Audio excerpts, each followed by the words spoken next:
Am I streaming? Oh, I am.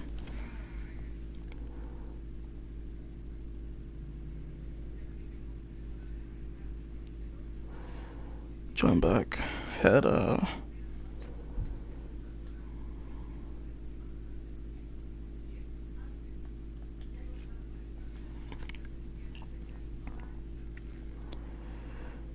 am I going to tell you that before Lamine Yamal retired, Barcelona produced another kid who is better than Messi, Ronaldo, and Yamal all together? When Yamal was playing at La Masia, he...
My life as a teacher can be very busy, so it's very important that I keep it in.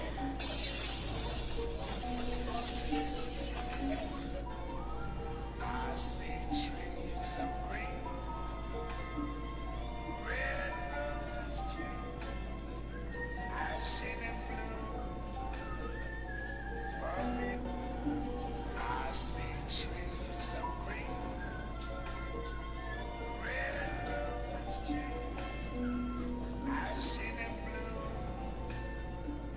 for me. Psh. I see trees of green, red roses too. I've seen them blue for me. I see trees of green, red roses too. I've seen them blue for me. English. 1, 2, 3, play fuerte. Soy más llevado que perro de hippie. Ahora monedas y pa' vaina, sí señor. Mira, ve para la gaseosa. Ah, qué novedad. No me acordaba que en este juego no se puede confiar en una mondada. Ah, ¿y aquí qué? Oh, that's a Cavani, dude. Ok, cuidado. Cuidado. Yo que mondá iba a saber, dale al medio pa' ver. Ah, que era la misma. Bueno, tocó la última, la de confianza. ¿Qué? Lección aprendida, no confíen en las monedas ni en las mujeres. Ay, Dios mío, no me quiero imaginar qué hay ahí. Cuidadito. Uy, Barcelona. Get away.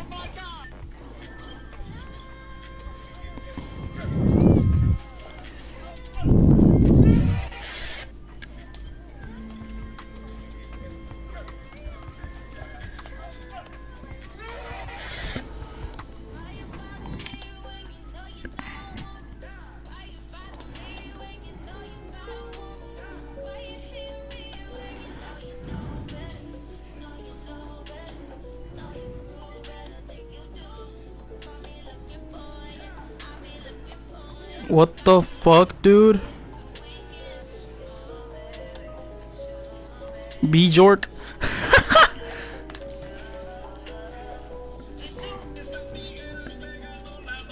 Bueno, y vos, cerote, ¿por qué puta me están llamando a las 5 de la madrugada en mi domingo día libre, mierda? ¿Ah? Y a mí me vale verga quien te haya dejado. El presidente te pudo haber dejado, pendejo. A mí no me llamas a estas horas, mierda. Subite, ve, pendejo.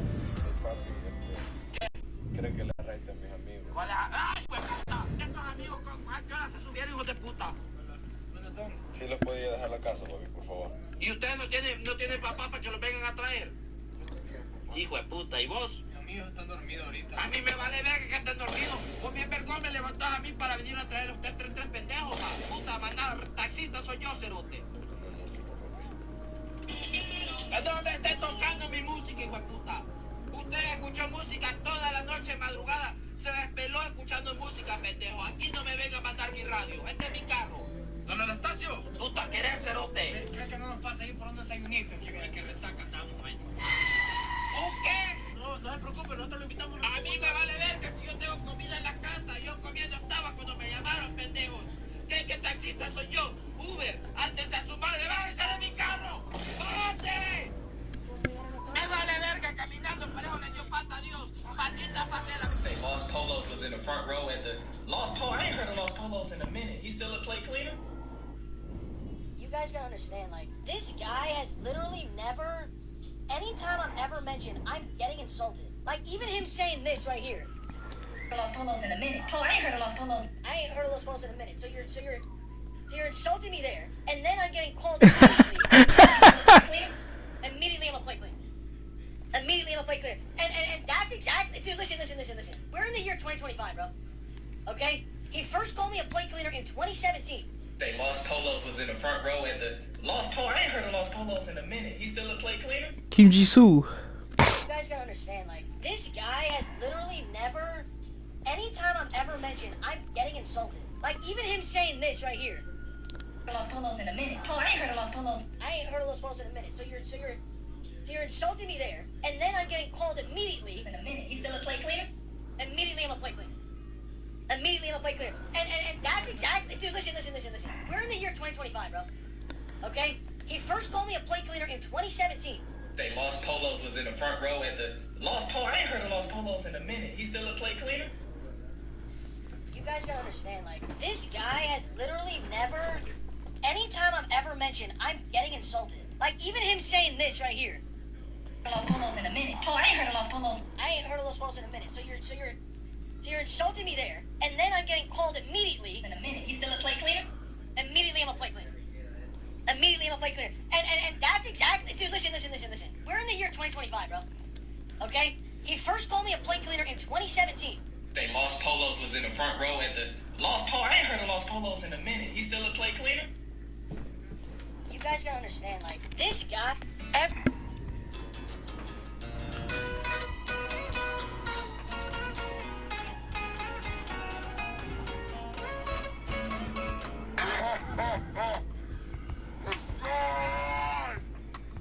Come out, wherever you are!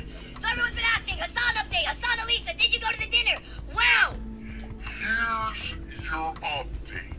so, I actually messaged a couple coworkers at my job asking about the whole situation, and apparently, There's trouble in paradise. so I actually took the courtesy of messaging Hassan regarding that dinner that I was invited to, but of course, No response. well, that's A-okay, because this is gonna be my invite to Hassan, Elisa, And their kids. you guys are invited to a 5-star restaurant wherever you'd like. My treat. Very excited to extend this invitation to you guys. Just only a thing I request, Elisa, wear a pretty red dress. Red is my favorite color. And the second invite I would like to extend is an invite. To some AM cardio. Elisa, I know you're a gym rat, and I know that Hassan isn't. Well, guess what? I am going to invite you to some AM cardio. At my place. This guy's evil. Can't wait to see you there. And Hassan, if you don't respond to my invitation, Hassan!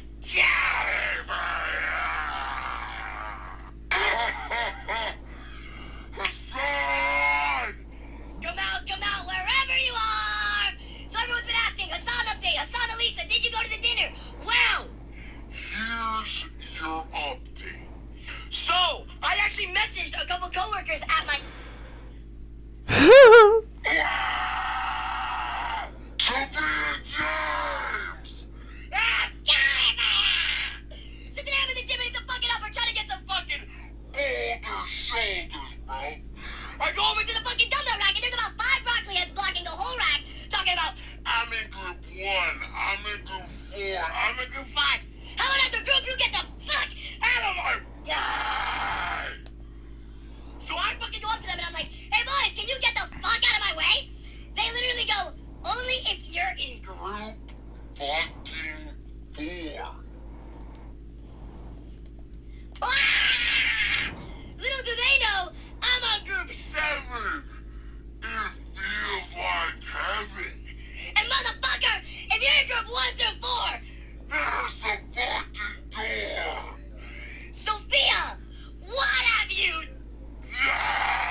cucumber? Yuck. George is a difficult little cunt. He does not like tomato. He does not like lettuce. He does not like cucumber. Do you like anything, you ungrateful little shit? Chocolate cake. Well, that's not a fucking vegetable, is there? Morons. What was that cross, man? Come on.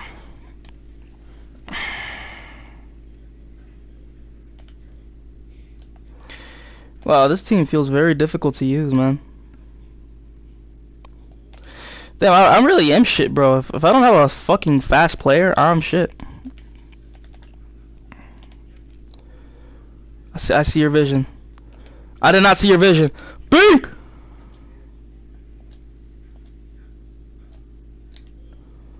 Wow, we're not serious, are we? We're not a serious club. We're not a serious club.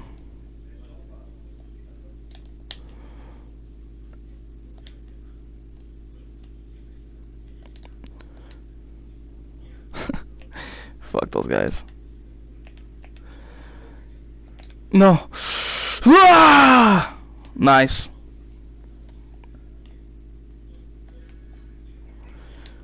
Rudy. What? Bro, Eric Garcia had a chance to shoot, bro. Fucking. I don't know. Why did they start the super subs, bro? That's my question. Rooney did pretty decent, not gonna lie. He's just like, there's some plays where he could have done a little better, isn't it? No, man, come on, Maldini! Maldini! You're supposed to be good at heading, bro. Your father is literally the greatest center back of all time.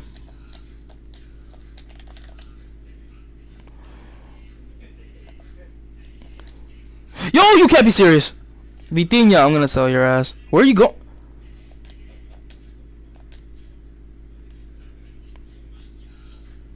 Am I tripping right now? Like I don't know. How do I? People are gonna think I control them or something, man. No way. Oh my gosh. Yo, I'm laying down. Alright, I'm laying down, bro. I'm gonna get up. I injured his ass. Holy moly. Alright, let's get up. Let's actually try in a friendly tournament so we could get the free 2 million. Oh, see. Where put it?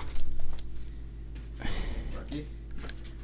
No se va a detener solo. Oh, okay. Thank you. Mm-hmm. I have to go. ¿Eso va? Yeah. Okay. Adiós. See you next time. Okay, luego pronto. Okay.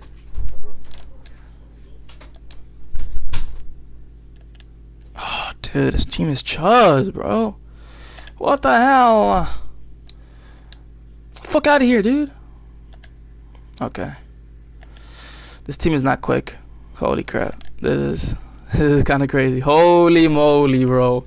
Now we got this fast ass winger trying to. Oh my god, there's no way. Bazunu. Holy crap. I can't believe I've never ever started you in my FIFA career modes, man. That save alone makes you question everything. Boom. Yo, I'm on the counter. Why the fuck? This game is going pretty quick, not gonna lie though. Oh, I got school tomorrow. Jeez, man. I really wish I didn't. I really wish I didn't.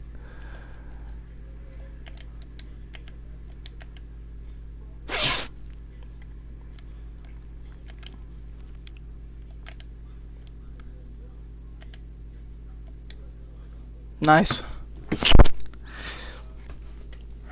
Why does my nose hurt so much, man? I hate being sick. This shit's fucking annoying. Maybe because I haven't showered yet, but my dad's cutting hair, so maybe not yet. What the fuck, bro? That's so foul. No? What the frick? Boom.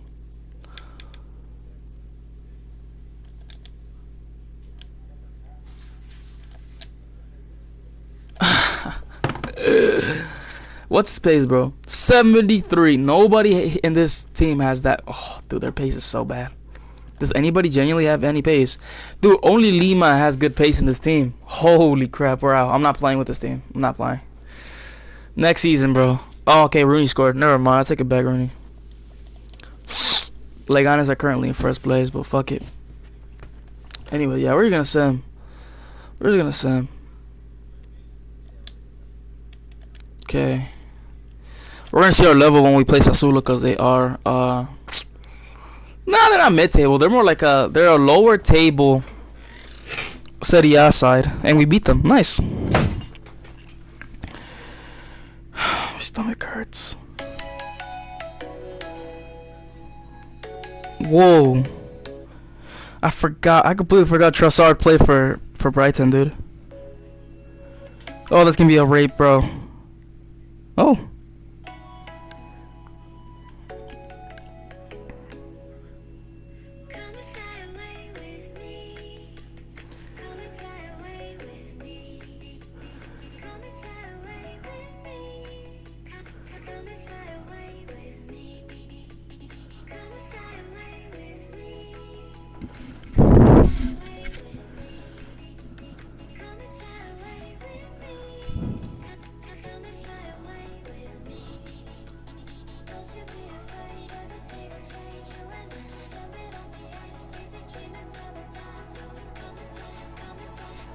Wait, why are we actually doing really good right now?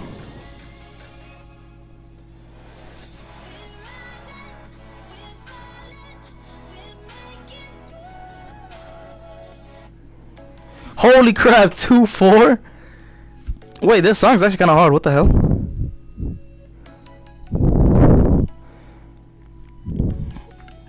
Let me see. Barcelona's the young slams Carvajal for making scene with Yamal. Forget the young criticized Dani Carvajal's provocation of Lamine Yamal at the end of El Semper Clásico, which ended both sides sets of players scuffling on the pitch at full time. Real Madrid reversed on 2-1 to end the run of 4 straight Clásico defeats and extend their lead at top of the La Liga over the Catalan side of 5 points. Real Madrid was fucked. Yamal was jeered throughout the game by Madrid supporters for comments made earlier in the week when he suggested they benefit from dubious referees calling and still complains. Carvajal then approached him at full time, making a gesture with his hands, which appeared to contribute to the clashes between the players. Carvajal wanted to speak to Lamine, he could do so in private. De Jong told reporters after the game, if he thinks he shouldn't do things like make those comments, he could call him. They're teammates with Spain. They know each other. Why do you have to make such a scene on the pitch? I guess he is right. Man. Look at us, guys. We're 5th place. End the season. Damn, that Juve side's kind of crazy. 6-0 and 0. What was I gonna do? Oh yes, I didn't want to ruin Rooney's. I don't want to ruin Rooney's fucking growth by forgetting his shit. Who changed position?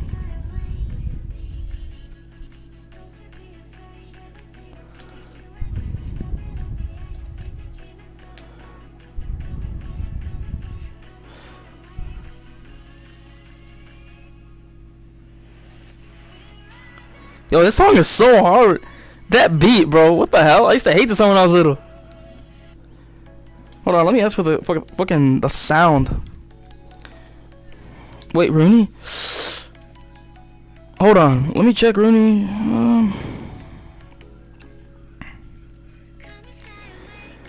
I don't know. I kind of want to make him what's his stamina? 62? I'm gonna make him a winger. Cause I mean the shooting's already decent for his age, man. But you know the pace and the stamina, it's everything. And then his dribbling, I think even though it takes 2 weeks longer, I think he will benefit off of that better. You know when you play like in a league like Serie A, who's slow as fucking shit, I think you benefit from pace and stamina. Let me check the comments, bro. Change the song, please. Why, dude? I literally think this is hard. Wow, we got 4-1.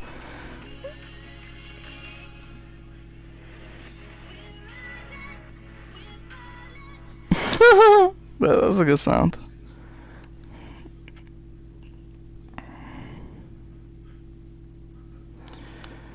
I'm gonna search on TikTok. Okay, and now why would you speed it up, bro? Is that Rooney? There's a regular one. All I think about is Clash Royale when I hear this.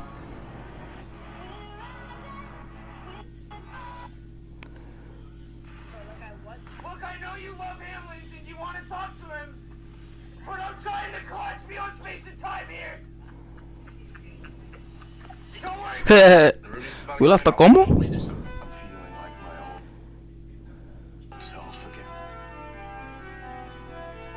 Renewed, recharged. I'm sorry, I hate... I can accept a loss against Madrid, but when their fans, their fan base just says dumb shit and they post it on TikTok and then they go in the comments and then you got motherfuckers like Alex saying some stupid ass shit. I didn't even open it. I already know. I can already tell. I can already smell it. I can already smell his stupid ass comment that he's gonna make. I'm not gonna have it. That's what pisses me off. The loss does not piss me off because Madrid were simply better. They were better. We missed our chances too. But again, damn, this guy scored a hat-trick on Atalanta. But then again, we missed our chances too. We were not the better team overall either.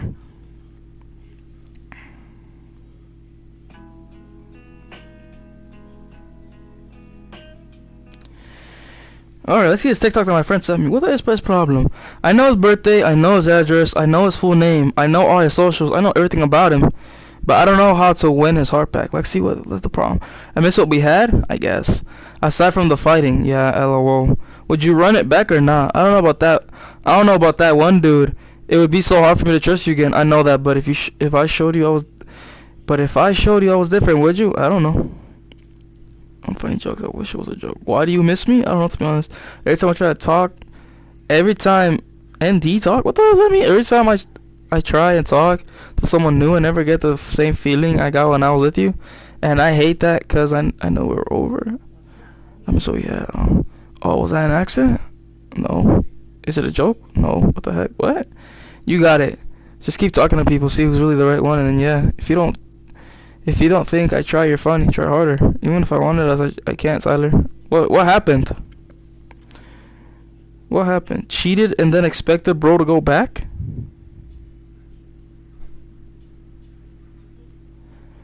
She cheated. Wow. I'd be damned. Fun fact: if you're talking and telling us that you can't breathe, you can breathe. I can't breathe. Please. Alright. I'm just gonna stop watching this guy's videos. What is his problem? I'm feeling like my old Look at this fucking dumbass. Oh, we beat Inter away. No way. Historic season, dude. Anyways, this post is showing Bellingham literally walking celebration. That shit was corny as fuck, not gonna lie. Renewed, recharged, and refocused. Motherfucker, he scored a tap-in, okay? He scored a fucking tap-in. I couldn't be fucking bothered, okay? I couldn't be bothered. What is his problem?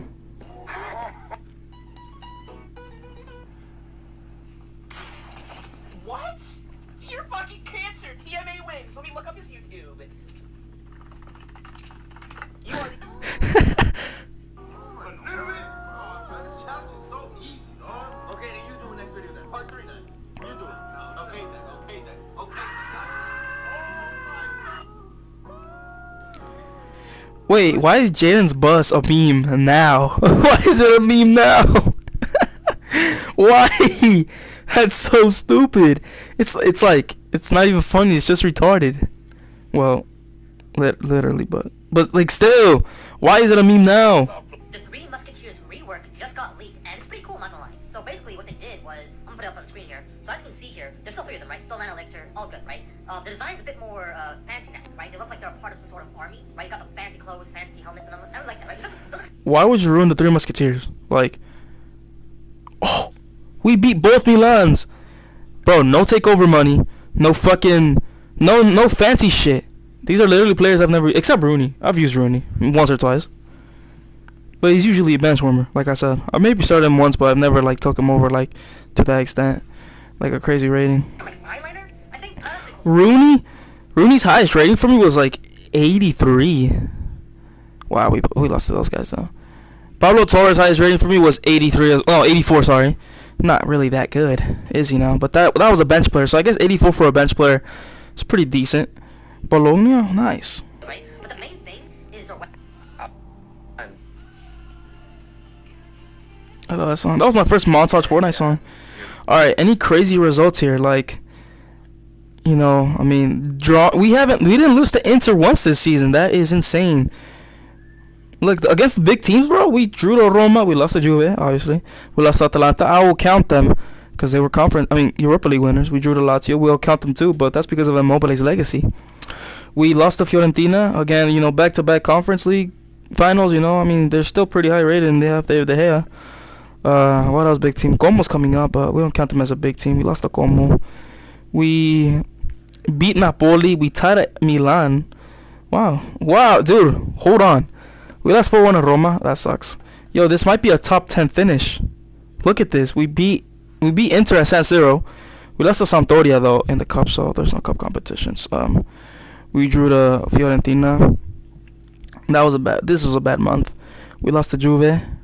This is a better month. Nice.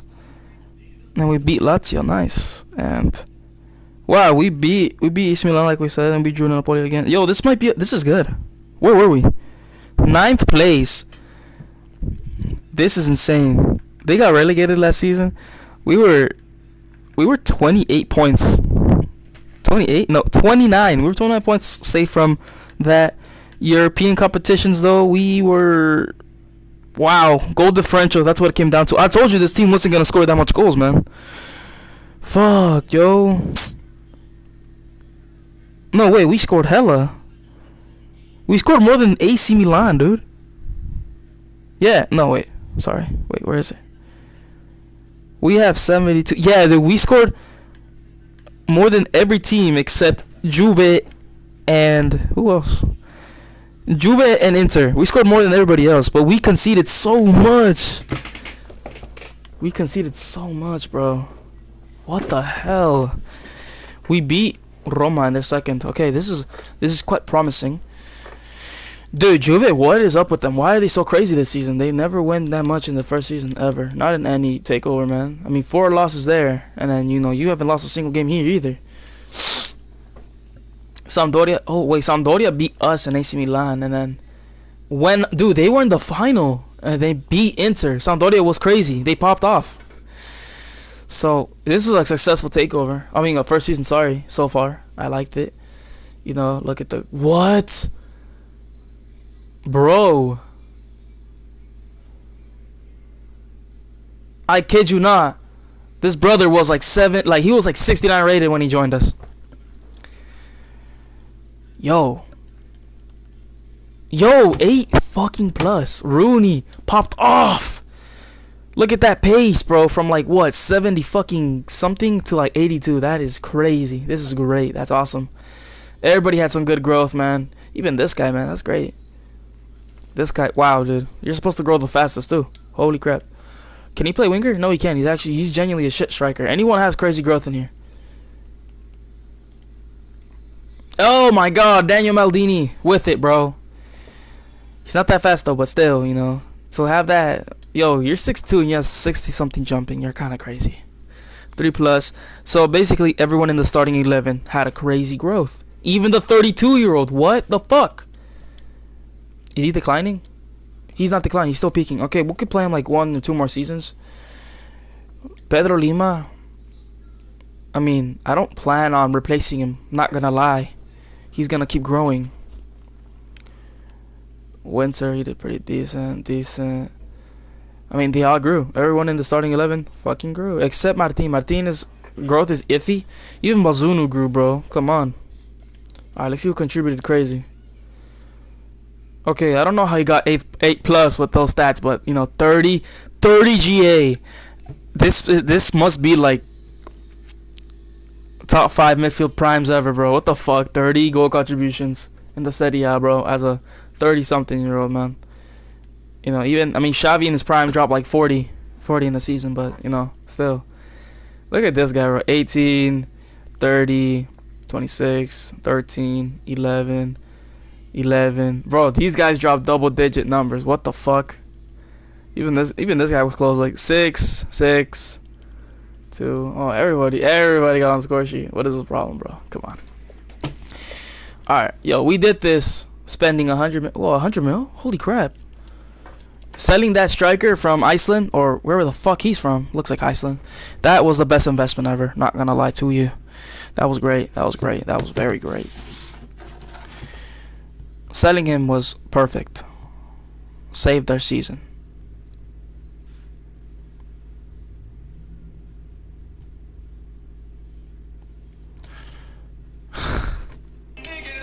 Ninth place.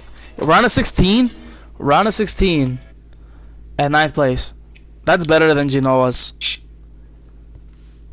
That's better than Genoa's all-timer season, bro. Besides Serie A win. I'm gonna check the Serie A. I'm gonna check all seasons, bro. Fiorentina came back and tied against. Wow, 2 penalties. That's actually kind of. Tell Mbappe to join this league, guy. All right, what do we want to change here, or do we want to keep it like that? Honestly, I want to replace these two, and then this is solid. This is solid in the long run. You know, this is gonna be solid in the long run. Maybe it was a fluke. We will see. Literally, we were literally gonna see. Winter's gonna stay, because again, he's 23. Vasquez is like 26. Maybe we'll keep him. But I should have expected it. You know, Gerard never fucking grows ever. Any crazy left back? No, not really.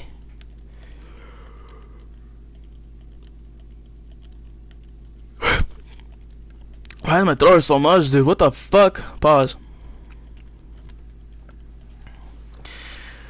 This guy's always been a bench player for me. He's never actually played. So I guess, and he's 25. I mean,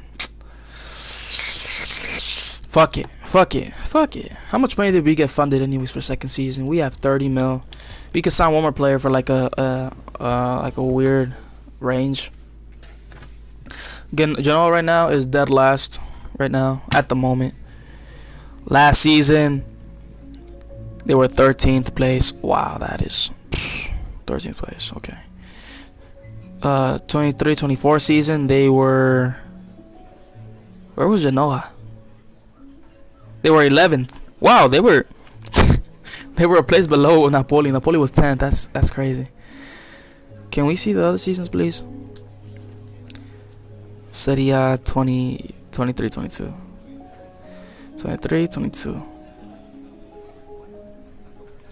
Bro, that was Napoli's third title. I wanna see the fucking biggest home win. Atalanta winning 8-2. What the fuck? Biggest away win? Inter Milan beating Hellas Verona 6-0. Highest scoring 8-2. Top scorer Osimhen with 26. Almost 1,000 goals. I feel like that's kind of boring for a Serie A. Longest winless run, Cremonese 23 matches. Longest unbeaten run, Napoli with 15 matches. Longest winning run, 11 matches. So they went 11 games fucking winning and then 4 draws, something like that, right? Alright, yeah, I'm not changing this team. That's it. That's all I'm gonna do, and then just give them development plans, and yeah, we'll keep going, man. Highest attendance, Inter Milan 1, AC Milan 0. I hate Inter Milan, bro. I hate Inter Milan. I genuinely hate that club. I have never seen an El Clasico where both teams are scared of the ref. You got Madrid fans claiming something about most red cards, this ref.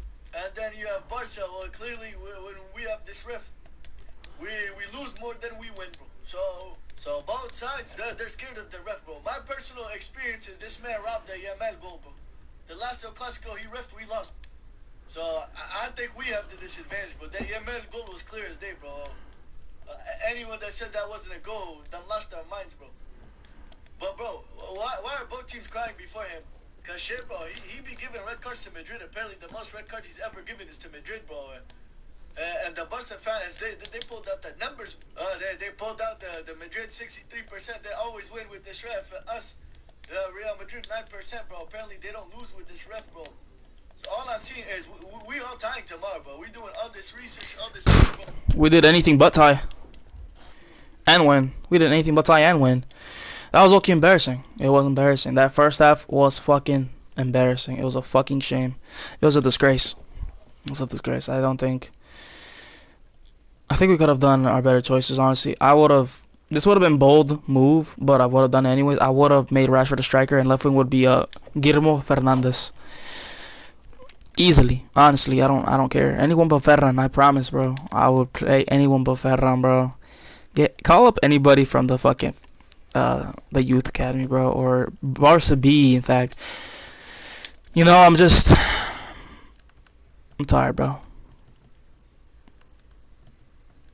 You know how exhausting it is to just see Ferran choke those fucking chances, bro, and then some simple plays that could have been done, dude. But honestly, this guy only shows up against Atletico, Valencia, and Real Betis. Honestly, those three teams, shit, play him however you want. But against the Real Madrid, bro, I get it. He got a hat trick of assists, but still, dude. Like, I had a feeling we were gonna lose, but I didn't want to lose, bro. Cause Lamine Yamal, bro. Why are you talking shit, bro? Like, I'm in this group chat, bro. They're crucifying my ass. But I'm not even on it, cause I just know. I mean, I already know, bro. But that's why I hate having a lot of friends, bro. Not gonna lie to you.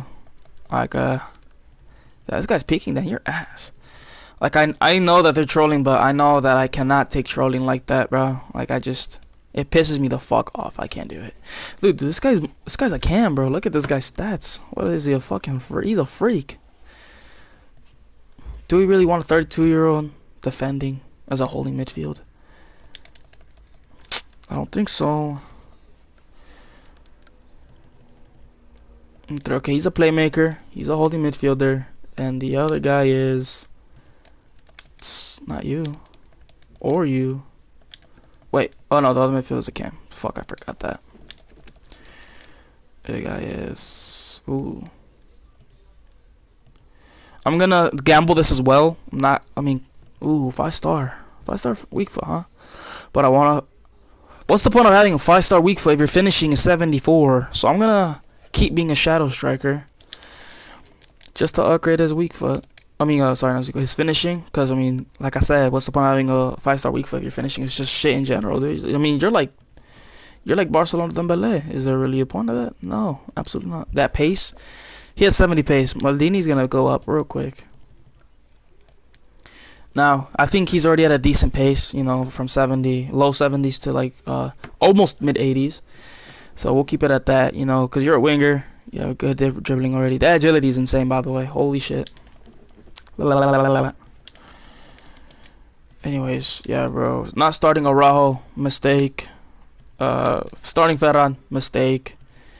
Fermin, not gonna lie, he had 2 good chances. He had 2 other good chances that he could have finished. I don't know why he shot it straight to the goalkeeper. I know we all saw that play. That was horrific. That was horrific from him. Not gonna lie, and I cannot defend Fermin either with that. And world-class prospect. You know what, Kevin? I'm gonna take your advice. This guy, use him as a bench warmer only. Striker, do that. And we're gonna overprice him. We're gonna overpay. I don't care. While he's younger and higher rating, so we're gonna overpay for him. See what he can do. Like it or not, you are the first person I've ever witnessed that motivated your rivals. I have never seen this in my life. So someone goes on and motivates the rivals instead of your team. I have never seen this before. I have never witnessed this before. What the fuck are you motivating the rivals? It's What are you talking about? Vinicius motivates Barca all the time. quite clear. They didn't even want to beat Barca. They wanted to beat you. Madrid did not want to beat Barca today. They wanted to beat you. They wanted to beat you. That's it. You go on your podcast, you post all these stories. Privacy, I beg. Be a normal human. Private. Everyone has a right to criticize you now, but I don't care what anyone says about you. You're a girl. Be private. Enough posting. Enough. Get back to your level, then you can start posting again. They did not want to beat Barca once again. They wanted to beat you. They wanted to beat Yemen. That's all that it was. And that is all that it was. Please learn. Please learn. Because you got locked up by Carrer ass, bro. Like it. Carrer ass. I haven't heard that name. Carrer ass. Oh, yo, oh, wallahi, you embarrassed me today. Ooh, Lozano. I don't have to use that guy. How fast is he? Hey, you know what though? He might. I mean, it's gonna be boring just getting a good free agents player, man. But he doesn't start over Rooney, or does he? But he's more like a left wing, and he starts over Maldini for sure. So I don't want to do that. This thing I named Doodoo. What the fuck is his problem?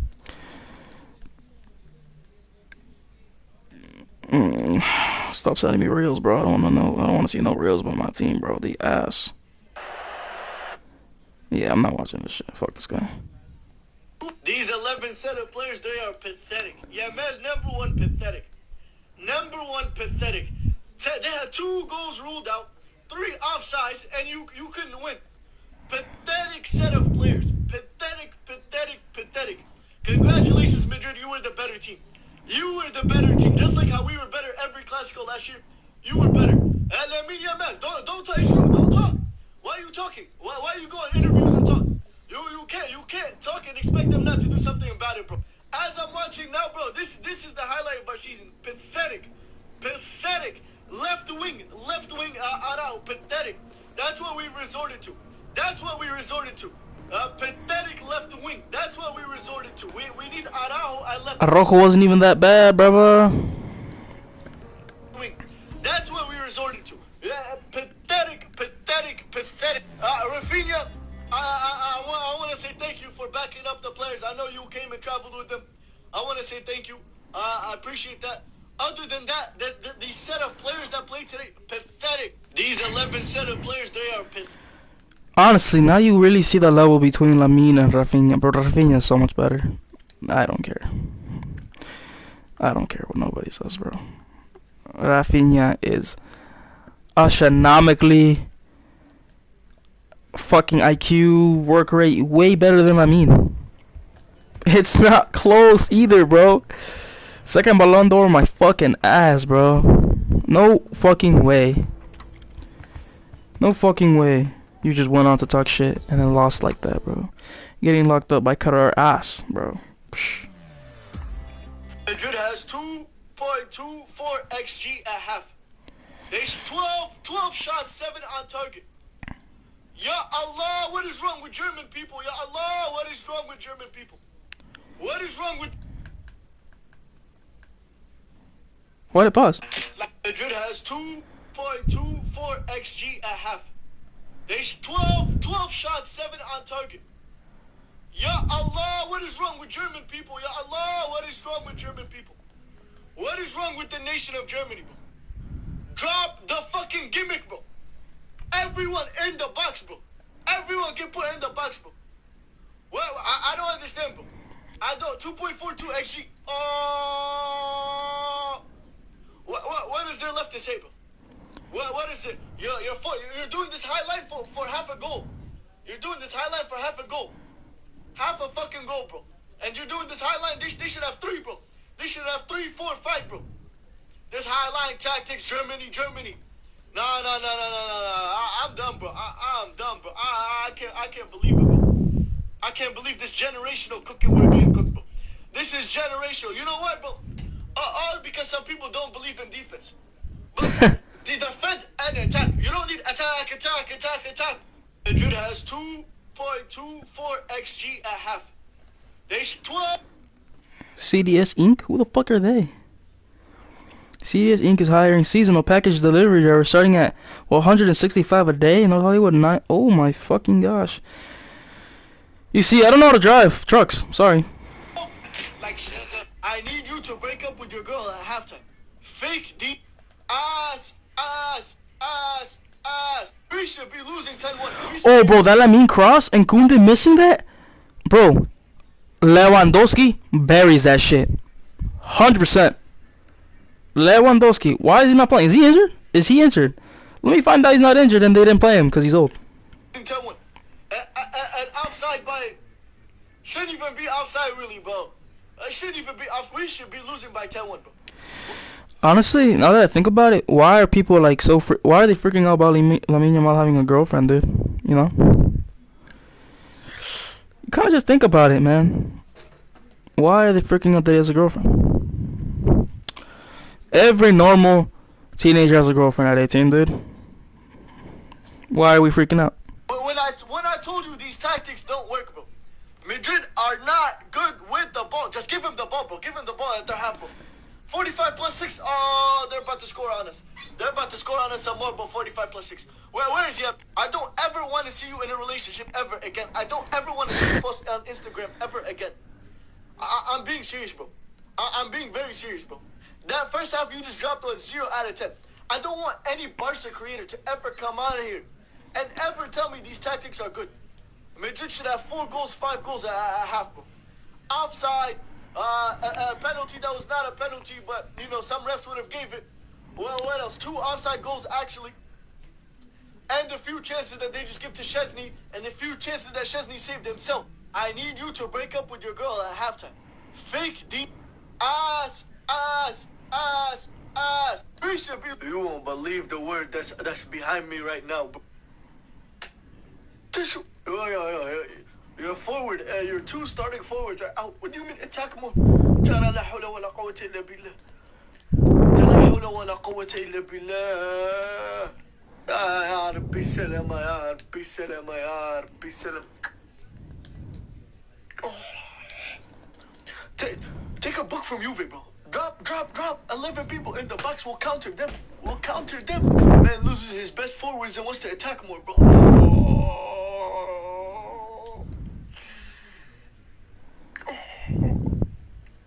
Yo, what mentality do these German people? What did you give these German people this mentality? Your best forwards are out and you're attacking them. You lose your best players. Usually you put the line a little bit back. This man.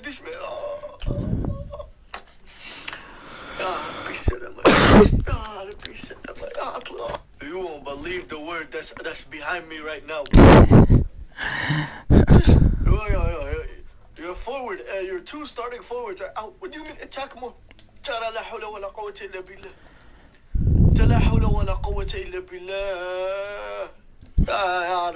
We're dying tomorrow, bro. That's Evolved Royal Ghost versus Liverpool are below Man United on the table. They're below Bournemouth. Oh, this is a crisis, my brothers and sisters. You are in a crisis. You Liverpool people, you're in a crisis, bro. Every time I take a look, Liverpool's losing to someone, bro. Track in direct.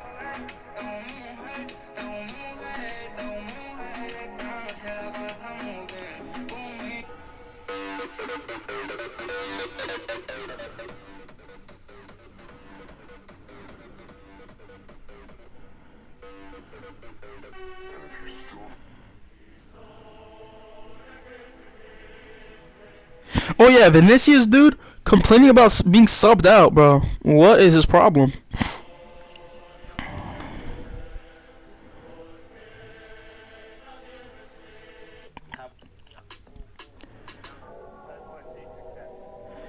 Is that Lee Priest? That guy's huge. We beat them? No, we tried. Yo, I think last season was a fluke, bro.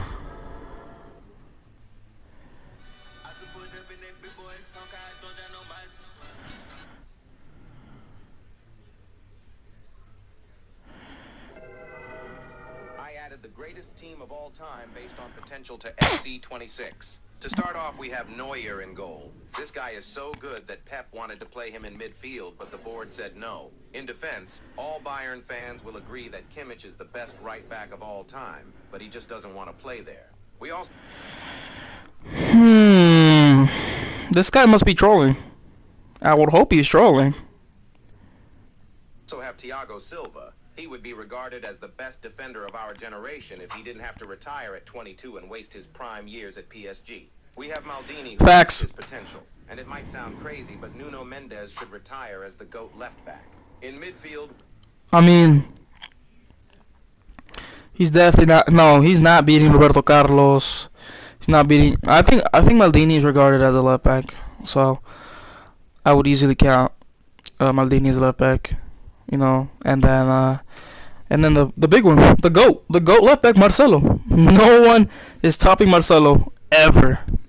Don't care what nobody said. We have Modric. He would undoubtedly be the GOAT midfielder if he had come through Barca's academy instead of being... You know what? The fact that Modric left, he left Spurs at 26. Won 6 UCLs, bro. I'm gonna be very honest. This Modric, if he came out of La Masia, he probably would have been the GOAT. Being a war refugee at the age of 5. We have Pogba and Neymar. I don't need to say anything else. Our 10 is Maradona. If you watch clips of him, you will think he is the GOAT. On the right, we have Messi. It's fair to say he reached his potential. Up front, we have Ronaldo. He had 200 goals at 25, being a right mid. So if he started as a striker, he would have reached 1,000 goals ages ago. And the team won the UCL, but Ronaldo enters the Benzi Penitentiary.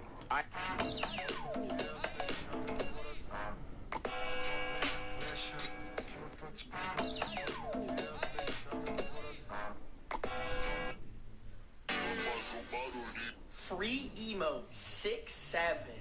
You're trolling, right? No. Oh my god. Hey, hold up. I'm legitimately not making this up. Claim reward. Unable to claim.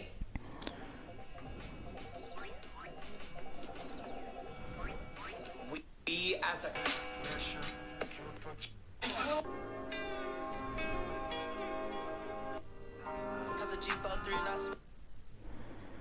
When you watch your little sister reposting some sad vids, but her life is genuinely sunshine and rainbows. Yeah, when I see Brandon post some bullshit, it's like what is he talking about?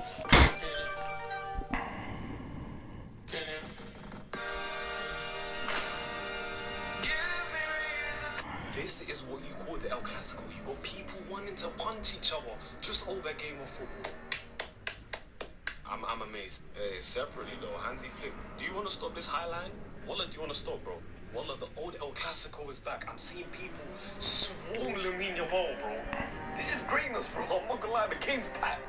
This is what you call the El Clasico. You got people wanting to punch each other just over a game of football. I'm amazed. Hey, separately though, Hansi Flick, do you want to stop this high line? Wallah, do you want to stop, bro? Wallah, the old El Clasico. Caleb, can you help me clear up? If you have never played FIFA 14 mobile, You're gonna be. this game was ahead of its time, bro. It was ahead of its time. This game, along with Dream League Soccer, was peak mobile experience. Oh, we got career modes on a mobile game, bro. This is what EA actually cares. It was ahead of its time. What do you mean I can play career mode on my phone? I was like Jose Mourinho, the way I was winning league titles, bro. Left, right, and center. If you know what you done, remove. Not gonna lie. What is this guy talking about? Betinha, Bellingham is clear. Spendry? Spendry owned both clowns. Stop watching football with your asshole.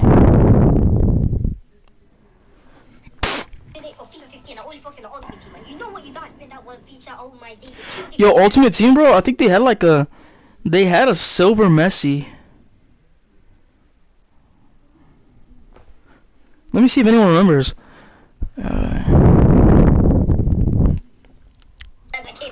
Let me see if I'm tripping or if it's just a vivid memory. Silver Messi. FIFA Mobile. I don't know what FIFA it was.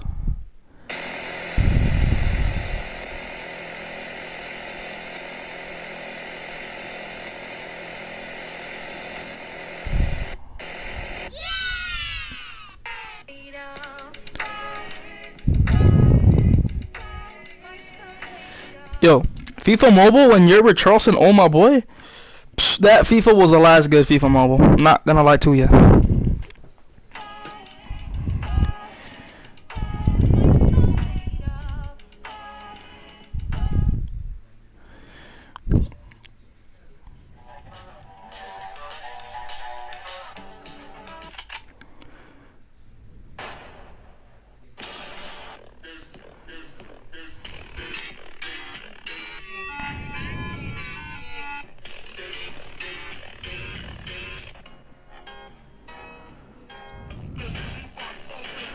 Oh wait, we placed higher. Okay, went from 9th. Oh shit, am I tripping? Went from 9th to 8th. The problem is, yeah, we're conceding too much goals, and then we scored less than last season. So that defense, we scored more goals than Torino. We tied with Lazio. We beat Fiorentina. We scored more than Milan. The top 3 scored more than us, but then that 55 conceded, bro. Like, look at this. Look at that. Not even Como, not even Roma, Bologna, Udinese, Those guys didn't score as much as us. Or I mean, they didn't concede as much as us. That's embarrassing. Juventus back-to-back Coppa Italia, and where were they? We beat them last. Okay, damn, back-to-back, back-to-back. They went back-to-back. Holy shit, back-to-back both cups. Oh yeah, I didn't see the European winners of last season, but Liverpool and Porto won the important ones. Conference, Villarreal, Manchester. That's boring. We spoiled it. We saw it. Liverpool back-to-back finals, and Man City beat them 2-8. Any surprise? Roma were semi-finalists. Okay. Where did Juve get knocked out? Where's Juve, dude? Oh, I saw them. They got knocked out in the playoff. How do you go back-to-back Serie A's and Coppa Italias, and that's what happens, bro. So, already amazing growth from. Oh my God, the growth on this team. They're all still growing. So the growth slowed down on low-key the entire backline. The entire backline slowed down. I'm gonna need to replace the entire defense. So Bazunu performing as always very well. Yeah, he didn't play that well. What? You're telling me my left back got double digits and got 14 goal contributions? Yeah, fucking right, dog. What a dog, bro. Never mind. He stays. He stays one more season. If he's, I don't care about the rating. If they're performing on the pitch, it don't matter. So yeah, Vasquez leaving, and okay. These are our two backlines right now. Next season, I hope he plays all the games, so then he just changes his mind. It's happened before. Okay, we're gonna renew this contract real quick. And okay, he grew 3+. I wanna replace him on a way. Look at that price upgrade, bro. 123. Any crazier? 100. I want to see some crazy like gap. That's actually the craziest percentage upgrade ever, dude. 123 is crazy. I've never seen it. I want to say I want to replace him, but he's 75 at 19. It's already great. You know, gonna keep starting him. The center mid is still growing, bro. Honestly, like he's still going. He should play one more season. How much did he contribute though? Oh no, he's declining now. He got 16 goal contributions, but we're gonna sell him, unfortunately. Laudrup, wow, Laudrup, what the fuck? They didn't score anything. What the hell? Torre 2. Okay, like I said, the highest Pablo Torre has ever gone for me is 83 or 84, one of those. But look at this guy. He's slowed down. He's only contributed 5. Wow, okay, that sucks. 3+. Okay, this guy is actually growing nicely. Not gonna lie. And then we got Rooney. Rooney is just, oh my God. He's had literally 14+ in 2 seasons, bro. He went from 69 to 83 in 2 seasons, bro. What else can I say? Why he's highest that he's ever grown for me is 81, so I don't know if he's gonna snap that. So 30. Wow, 30. Holy crap. 30, 23, 22. Or am I tripping? I think that's 22. Fuck, my math is ass. So yeah, 22, 16, 14. Oh wow. 3, 2. Yeah. Okay. Everybody slowed down. I'm gonna keep the right back and the left back. I think I'm gonna replace both center backs. The goalkeeper's growing. 3+, 3+, 3+, 2+, 1+, 3+. No, I think it was 2+ actually. He's growing, but needs to be replaced. He's getting old. 6+, and everyone else is growing nicely.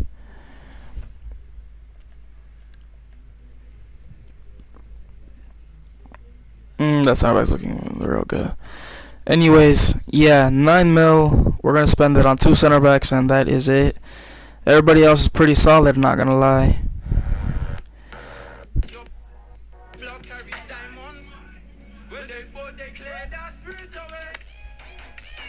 Wait, so nobody? Kevin, do you remember Messi's do you remember quarterfinals? Does anyone remember Messi's silver FIFA card? It was like Ultimate Team on like FIFA 20 something. Silver card Messi. I don't know if anyone remembers that, or am I tripping? Really?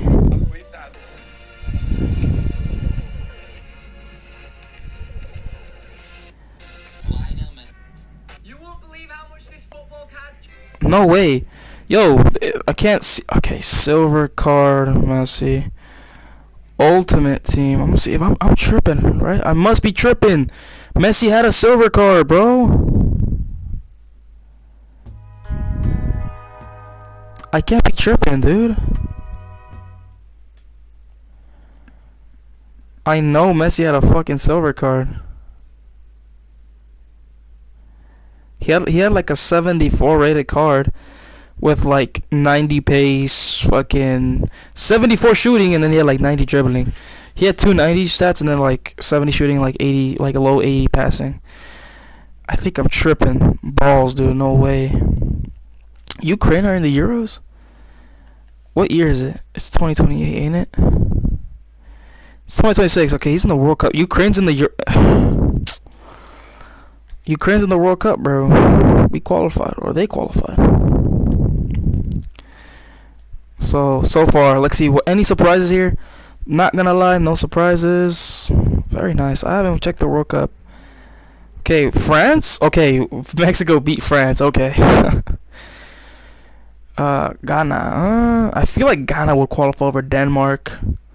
But with like how Hoyland's playing, Hoyland's pretty good. Okay. Never mind. Our center mid's coming back, bro. 3 losses, crazy, man. Scored once and 7 goals against. Hungary qualifying over Morocco. Now, Hungary is like the worst. Voice crack. They're like the worst team in the whole group here. United States. Okay, no, Loki, Scotland. Yeah, I could see that happening. Alright, oh, that's a group of death. Simple as that. Lewandowski, Messi, Germany, and Italy, easily group of death. Round of 16. Denmark, Croatia. Mexico. Ooh, Mexico, Morocco, Hungary, United States, Spain, and Argentina. Wait, I thought Spain didn't qualify. I mean, Argentina, they got 3rd place. Round of 16. Really? Argentina, they qualified. France, Italy. Wow, look at this side. This side's even more tighter. Okay, yeah, we'll keep track of everything. So center mid and center back. Any position, first team quality. Center backs, we're not getting them all, so too old. Nathaniel Brown, no. Our left back just dropped double digits. Yoro doesn't grow. He doesn't tend to grow, but we'll see if we can find something cheaper. Lamptey doesn't grow either. He's pretty bad. I don't like the player either. Sure, no. Oh, lucky get Valentin Barco. Whoa, I haven't seen this guy in a while. Renan Lodi. Wow. Fuck, I can't find any center backs that would it's promising, you know. It's not moving me. It's not convincing. Yeah, I can't find anyone that's convincing me. Genter. Didn't he retire? Didn't both brothers retire? Benguesa? No, Benguesa doesn't move me. Maybe back then when he was able to go like center back, but he can't even convert to that shit, so it's kind of fucking lame. Reyes doesn't move me. Oh, he's on loan. That is stupid, bro. Come on. Nothing's moving, bro. World class. I expect something different here. Okay, we're gonna stop being a cheapskate and actually get something. Steal from the rivals as well, man. I mean, how can we not? And Genser, hopefully he is not declining already. Hopefully he has a season in him that we can use him. We should have more than 40. We don't have more than 40? That's bizarre. Honestly, that's bizarre, man. We had more money when we placed 9th place. And then we got round of 16 Copa Italia. Next season we got 8th place in quarterfinals. We did better but didn't get anything. We didn't get anything more. Which makes you question, how did I not get more money performing better? Fuck it, get the bonus, I guess.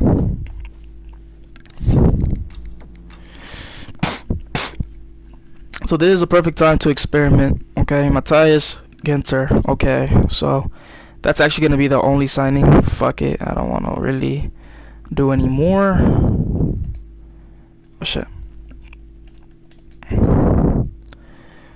So his contract, he has a bonus, right? Now I've been wanting to debunk this for a while.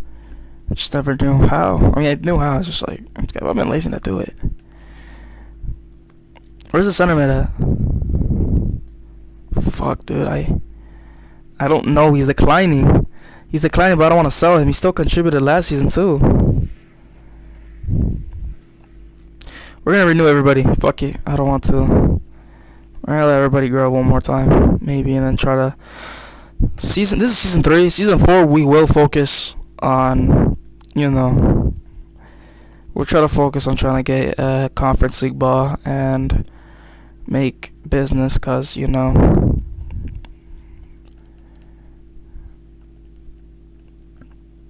see. Just making sure the contracts are not expiring. And then there you go. Whoa! No one's contract is expiring, except we will renew some contracts. Paulo Torre, he's okay. Maldini needs a better contract. He gets it. Okay, he gets it. So defense needs work. Fuck, why am I so sick? Okay, like I was saying, Ginter has a contract, right? He has a 20 appearances for $1 million. So I usually see usually contract. It's like they will play 20 games and no more. They will get their fucking bonus and not play again. So I've been wanting to debunk that and see if it is true.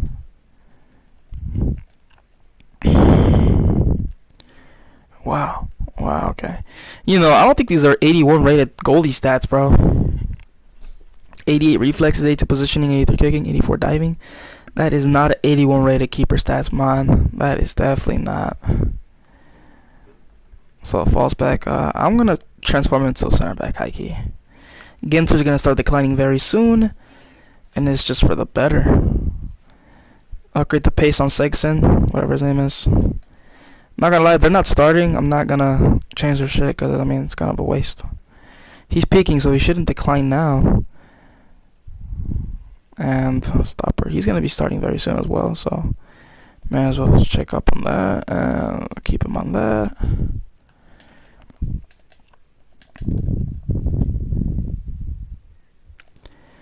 Fullback, I'll just keep him at defending. He has 70 defending. We'll see how much he has at the end. Any starters here? This guy, yes sir. He's declining very soon, very soon. So hopefully he takes advantage. Oh, has he peaked? I think he might have peaked. Lowest is half winger. No, it's not. It's box to box. No, it's not.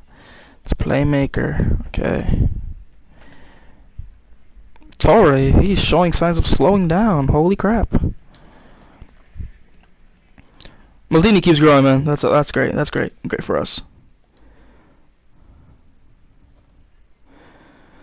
Damn it, bro. I knew it that when Pedri got Vinicius shirt, they're gonna fucking make memes about it. That kind of pisses me off, not gonna lie.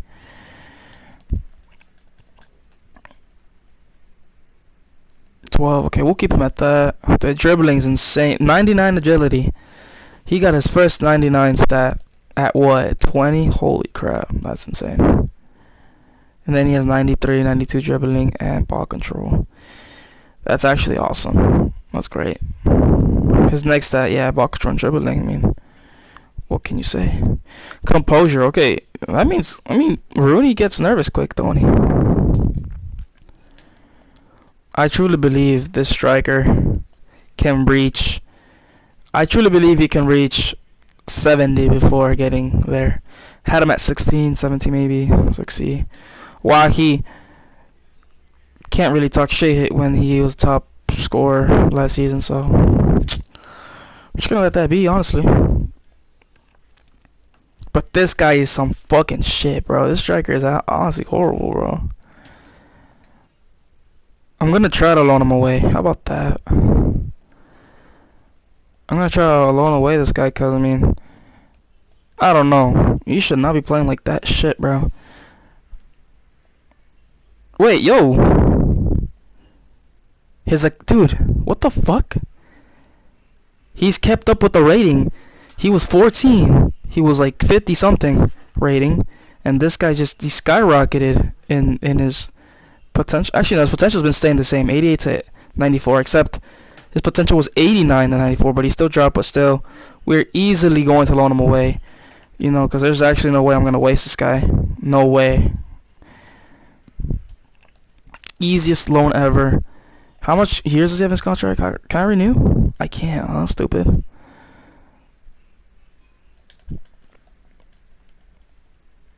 Like, look at that.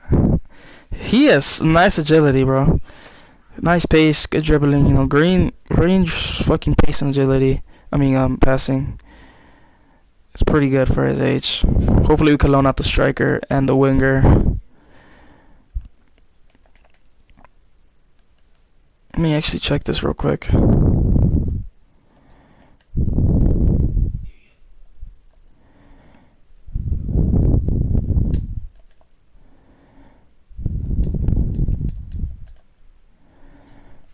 Easy and holy 3-star merchants.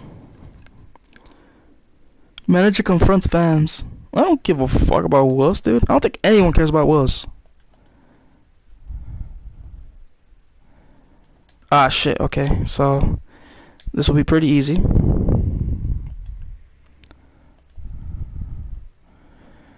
And can I succeed here? No, I cannot. No. I just need a 1-star, bro. I mean, we basically achieved all of them, basically. Fuck, that's really annoying. What does the attack have? Okay, so if I get rid of that and that,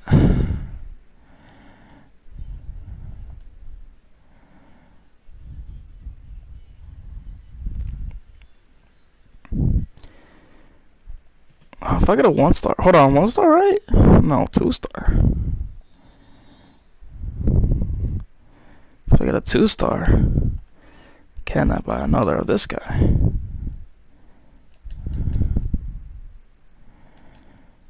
Oh my god, wait. That's stupid as shit. What am I even thinking about right now, man? I can't. Yeah, fuck that.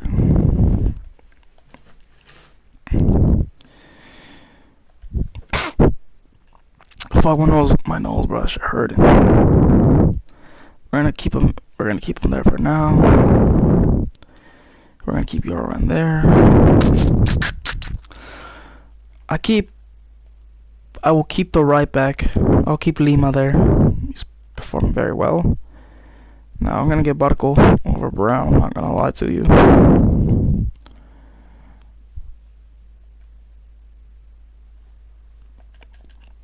Okay, let's try to loan out the little players. See what's up.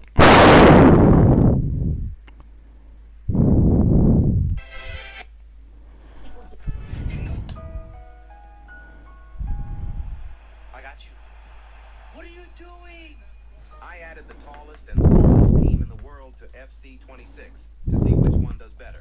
As you can see, we have a team of the best tall players. The most concerning thing here is that Sorloth apparently can play as a right mid.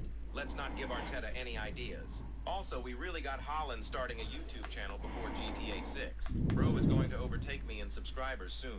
Anyway, here is the smallest team, and I've came across an interesting discovery. I think we have been lied to all our life about Messi being small. Here is a picture of him with Julian Alvarez, and this is the one that confuses me the most. DePaul is apparently 6 foot, so why is he not towering over Messi? Also, seeing Conte in this team made me wonder. Imagine if I made a video with players who have the biggest dick. Anyway, the tallest team went out in the round of 16, and the smallest team did the same. And Holland was the top scorer. But forget that.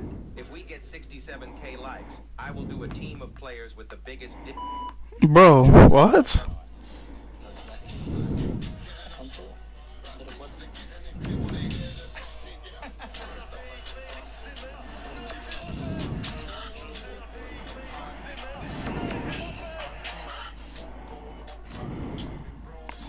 Look at this, bro. These fucking edits, bro. Fuck Mbappe. Fuck Vinny. Fuck that tapping guy.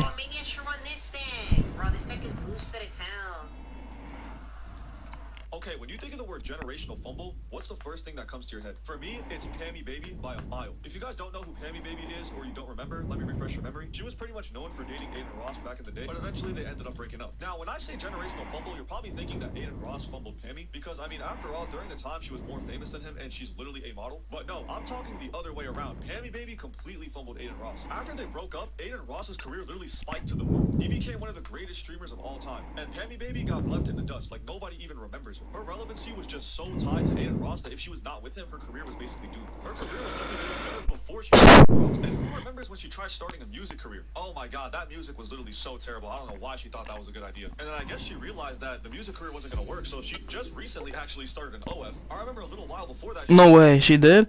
Oh, I deleted Twitter, never mind. That she was about to get married soon, but I guess that didn't end up working out, and she went down the dark route. I mean, there's nothing you can really do when your career is failing this hard. And her TikTok is even worse. Like, it's literally a graveyard. Her like to comment ratio is so off, and literally all the comments are just spamming photos of Aiden Ross. Like, I actually kind of feel bad. Whether it was intentional or unintentional, Aiden Ross quite literally ruined this girl's career. Very sad stuff to see, man. Okay, when you think of the word generational fumble, what's the first thing that comes to your head? For me, it's Pammy Baby by a mile.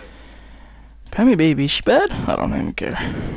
Why does every fucking Italian team want fucking Martin, bro? Christensen will stay for like a season or two, see where he goes. This woman has reportedly slept with over 1,000 men in just 12 hours, and as a result, she has been accused of setting women back 100 years. Ladies and gentlemen, Bonnie Blue. For the people who don't know, you recently broke a world record for achieving father's worst nightmare. No, my dad is so proud. That is so... What was Dad doing before you became, OnlyFans creator? So he worked like on the train tracks, doing long nights, horrible shifts. Oh wow, so and now he gets to see his daughter get a train run on her. Yeah. What were you doing before you became a cum dumpster? I did recruitment for 5 years. Cum dumpster. Well, technically you're still a headhunter, right? Yeah, I just recruit 18-year-olds now. So I did try to get pregnant for just over a year, and I wasn't successful. That's really sad, and I'm genuinely sorry to hear that. It's okay. Especially considering that the baby would have had such a wide exit. Pregnancy would have been so seamless for you. I mean, yeah, it just flew out. Right through. Probably wouldn't need to go to hospital. Exactly. Massive gate. This woman has... Bonnie Blue. I never knew why they hated her, and now I know why, dude. What the fuck? 1,000 men, dude? That is... How many diseases does those guys have, man? Unstoppable force versus immovable object. Well, I got the results of your ultrasound, and I got some news for you. Wait. We don't want to know if it's a boy or a girl. Oh, okay. Well, It's not breathing.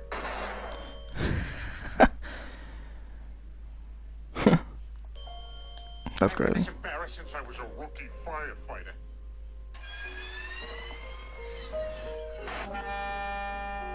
I'll end up being one of those bus drivers that parents don't completely trust. You have a beautiful child, Mrs. Roberts. What? So, we're gonna be on the internet. You know what, dude? Oh shit, no, Salima. If I get another offer for or if I do get an offer for the Ukrainian center mid, I will buy Larson, because out of the both Swedish midfielders, I get better value or something. So I'm just gonna sell him before he just gets too old and then starts declining on us. Also, I'm gonna check the World Cup standings, bro. Oh my god, I don't think I spoiled it. Or I hope I didn't. Denmark. Wow, I never would have assumed. Morocco, Hungary beating the United States. Wow, Hungary or Spain beats Spain. I mean, fuck, Spain beats Argentina, Italy, Germany. Wow, no World Cup for Ronaldo. God, I thought I got destroyed. You know, England winning by the biggest margin is not real, dude. Scotland beat the Netherlands. So we got Denmark in the semifinals. Wow, Denmark, Spain, Germany, and England. Sorry. Am I?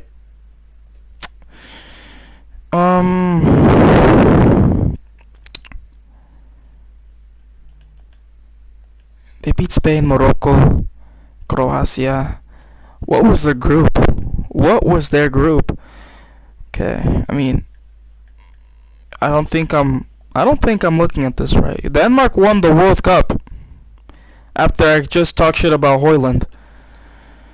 Okay. What's gonna happen is we're gonna recruit someone from Denmark because there's absolutely no way they just won the World Cup. Let's see what their team has. There's actually no way. I know they have Gordonson, right? Okay. Okay, they have. Oh. Oh, okay. Nice. That's it? Wait. That's it? I thought they had Gordonson. Or whatever his name is. Gordonson. G. Jordanson. Whatever the fuck his name is. Is he. Did my eyes deceive me? Is it this guy? Yeah. Why did I not see him? Whatever, dude. I literally just searched that up and it didn't show. Okay, let me see. Let me search it. See it again. Okay. Where is he? Why the fuck can I not find him? What the fuck is it? Alright, whatever. Okay. How tall is he? 6'4". Okay. I don't see this team winning. I still don't see this team winning the World Cup though. Maybe did they win the World Cup? Maybe they did. They have a crazy left back region. What the fuck? They have a really good back line. A really good back line. Okay, the midfield. Where's Christensen? Maybe not. Okay, they have decent midfields. Yeah, decent. Oh, he's 22. That's good. They don't have any world class. No, I don't count that as world class. I count it as world class. Oh, they do have a world class center mid. Holy shit. Okay. Oh shit. Yo. Denmark stacked to the fucking moon, dude. They have a 23-year-old striker. I know they have Hoyland too, no? They do. Honestly, I might make a controversial call and trade. This guy's a World Cup winner. Come on, bro. Let's get this guy. Oh, I lied. I really fucking lied here. I really thought, bro. Please just accept it, bro. I don't care. Why the fuck did he become a World Cup winner? That's ridiculous, dude. Christensen? Yeah, no, not bad.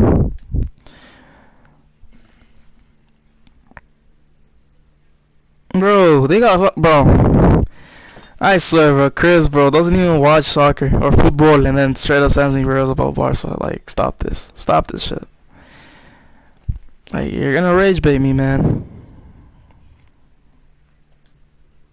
Using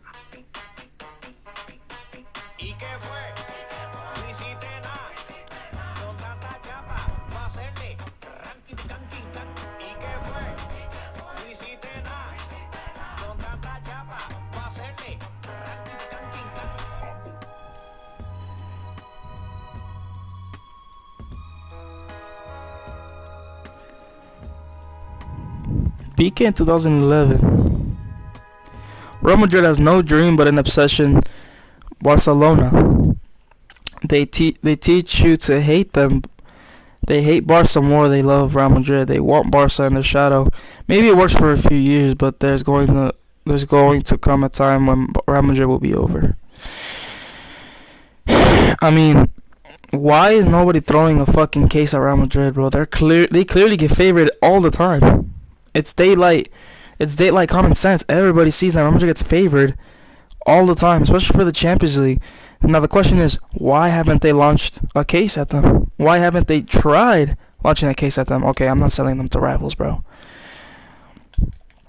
I will always question this shit, bro. I will always question them, bro. Everybody acknowledges that Real Madrid they rob, but they don't throw no case at it. You know, like, it's kind of dumb. It kind of has me thinking, like, you know, everybody will mention it, but no one will do anything about it. Damn it, bro. I'm in trouble, bro. Wahi is... I'm in trouble, bro. Wahi, man. Wahi. This is the highest rating he's ever grown for me, Kevin. You say Wahi's good for you. You say Narawi's good for you. I forgot what other place says good for you. He's a right wing. Gabriel Enrique, something like that. He's always good for those guys. Flop for me. Those three players flop for me. Nerewi went to like an 84 and never played again. So, okay, why the fuck I clap? I don't know. 20 job offers, bro. What the fuck? Bro, I literally just said I have 20 job offers. Whatever, fuck you guys. So as you can see, no titles. No titles, bro. But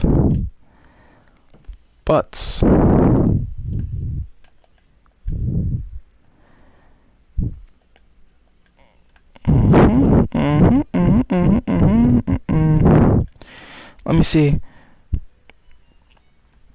So I did not qualify for European competitions, did I? No, I didn't. Okay, never mind. Would have been great. So we went from round of 16 to the quarterfinals of Coppa Italia, and we went from 9th to 8th. So we upgraded every season. Hopefully we qualify for something next season. Juventus, we're going to scout some Juventus players for next season, because for these guys to go back to back on both cup competitions, it's fucking ridiculous, bro. So straight up, the keeper, yep, 100% starts, yep. And Bremer, okay.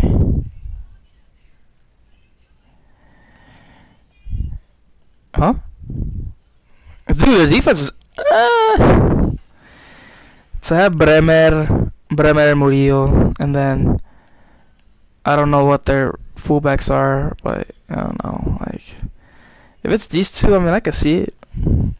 The midfield, okay, Job, Faioli, okay, okay.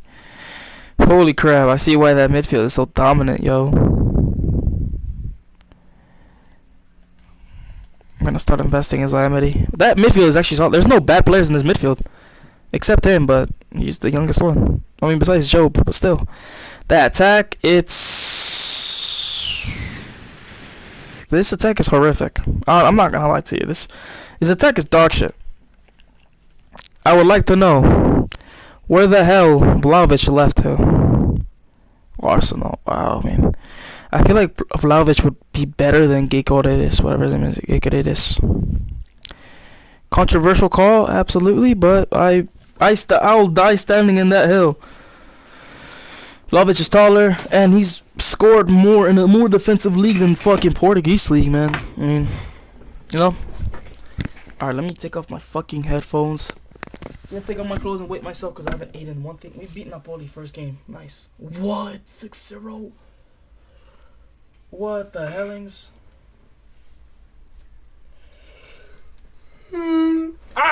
Cramp. Oh shit. Damn, Inter's on a streak, yo. 6-0-4-1. They're crazy. Are they gonna run riot against us? ¿Y qué fue? No hiciste nada.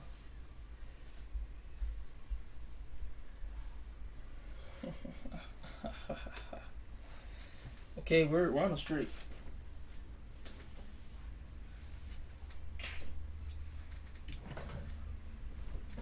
That was so sick, bro.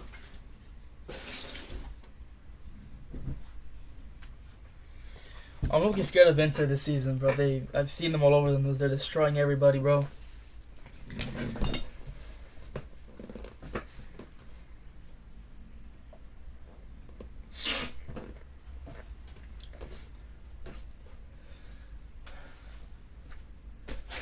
Oh, there's my weight scale.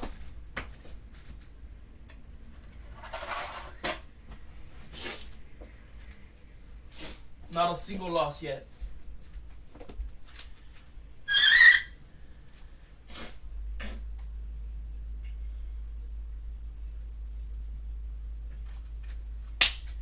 No fucking way, I won 99. Holy crap, that's actually... Wow, I lost my first game. That's redonkulous, honestly. That's honestly embarrassing, shameful. Alright, Kevin. Darwin Núñez. Wow, that's incredible. I'm gonna put you on some game, Kevin. I'm gonna put you on some game real quick. I'm gonna put on my clothes real quick. So... Damn, bro. I remember when I lost weight, bro, I was so motivated to change everybody. everybody. Y'all didn't let me for real. Y'all saw me as a a jokester, bro. That was crazy. Anyways, I don't know. Y'all have seen my journey, bro. I bulked, cut, lost weight. You know. I don't know if you guys take me more serious now. But shit, bro. Put you on some game real quick. Oh hell no, they cockroach in my juice. I'm throwing this shit away. Put you on game, bro. One slice of lemon. One slice of lemon and 1 scoop of coffee. Not black coffee, like brown coffee. And then mix it. Boiling water. It'll burn your fat away. It's working for me. That's how I'm trying to put you on game. And then, I'm not gonna lie, bro. You gotta buy a weight scale, bro. What? Fuck Inter, bro. Inter's always whooping our... Actually, never mind. This is like the first time Inter has beaten us. Anyways, yeah, bro. Going to the park, bro. When you play football, bro, you don't realize how much you lose weight, bro. And we lost 2 in a row. Nice. Starting up. Endrick, fuck you. Piece of shit. Okay. Okay, we're back in first. We lost maybe like 3 games. That's the... Oh, man. I don't know how I did it, but I went undefeated with AC Milan, bro. Like 5th season.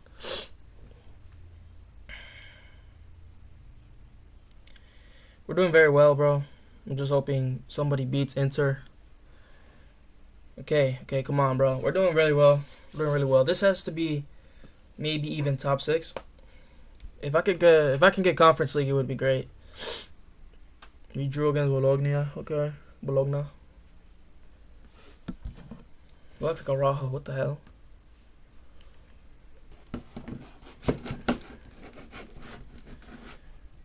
Okay. Como, they always end up beating us, but we drew this time very well. As you can see, Kevin, no takeover money, no nothing, no special, nothing. We had maybe like... We had 1 promising player, but he stopped growing. And then we lose 2 in a row. 2 Inter. Oof. There's levels to this shit, bro. Okay, we destroyed Venezia, where we have our best academy player there. We have our best academy player there. Oh, Rooney hat trick. Very nice. And then... Wow. Okay, Coppa Italia. Nice. Nice. So, like I said, we've been progressing. We actually lose 3-0. Wow. These are one of the games that we don't score, man. Okay, we have like 4 losses overall. Rooney's getting back to back man of the matches. This guy is performing. He's at the form of his life. Okay, we drew. That's horrible. Torino, especially Torino. I remember Torino used to rival Juve, even though they were like a small team. They were like prime Espanyol, bro. Oh, we beat Milan at the San Siro. Very nice. Yeah, I do expect Champions League now. I expect Champions League ball. AC Milan, we just beat them. Okay. Is this a final? No, that must be like a quarterfinal. Now we're in a semifinal now. I'm pretty sure. We knocked out Juve. Like, I kid you not, Juve went back to back on Coppa Italia and we knocked them out. I expect big for Coppa Italia. Not gonna lie to you. And then we've only had like 4 or 5 losses in the league. I expect top 4 now. We always lose to these guys. Like, see any promising signs? Okay, we drew to them. We drew. From losing all the time to drawing to them. And then Rooney saving us, and then Coppa Italia, and then... Okay, we won. That was tight. That was a semifinal. If there's 2 legs, that's a semifinal. Now we are in the final of Coppa Italia. I don't know. Man United in the Champions League. Wow. Holy promise. Okay. This is promising, bro. I'm saying, like, we still haven't lost a match in a while now. Napoli, we always beat those guys. But let me not jinx myself. Maybe I already have. Draw. No goals. Wow. Bazunu, man of the match. Good shit. Coppa Italia against Napoli after we just drew against them. And we have won Coppa Italia. Let's go, bro. 3 seasons, our first title. We have just beat the league leaders, apparently. So, are we not first place? We only had 5 losses all season. And we're not league leaders. That's actually insane. Please beat Parma, bro. Yes. Yes, absolutely. Wahi, Maldini, and Rooney, man, they're in the player of the year for Serie A. This is great. Did we win the Serie A? No, 5th place. Holy crap. I mean, the jump is great. I expect the top 4 to go from like 9th to 8th, and now we are 5th. We were, where were we? We're 76th place. Okay, 7th place. What the fuck? We were tied with Atalanta. Okay, never mind. No one's beating Juve. We beat Juve. Those 3 losses, we beat Juve once. Juve back to back to back Serie A's. Coppa Italia was on us though after we did knock them out in the quarterfinals. Very great, very great. Conference League, who won that? Newcastle. Wow. Tottenham and AC Milan actually won the Champions League. They have won their 8th Champions League. Very great. The growth should be crazy. Rooney, I expect Rooney to be like maybe 88, honestly. Oh, there you go. Okay, Wahi has grown to his all-time rating. Pablo Torre is fucking wow, okay. This guy, they say he was declining, but he really isn't. He declined though. He went down once. Okay, it's time to start thinking about the bigger picture now. We are in the okay. I think we're in Champions League because we won Coppa Italia and we got 5th place. That should be UCL.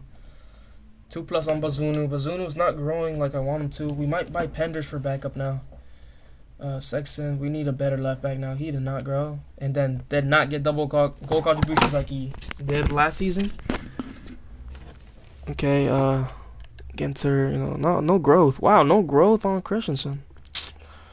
Winter's still growing though, so we'll let it be. And Lima did slow down a little. Didn't get no goal contributions. And I mean, he got double digits while he's declining apparently. Declining. He's not declining, bro. They say he's declining, but he just didn't lose a single rating. That's impressive, man. So our whole midfield is like going slow. Maldini, except the attack. The attack is crazy right now. Look at this academy boy, dude. Are we fucking serious? 6+? Holy cow. Wahi? Okay. So, yeah. 27, 27.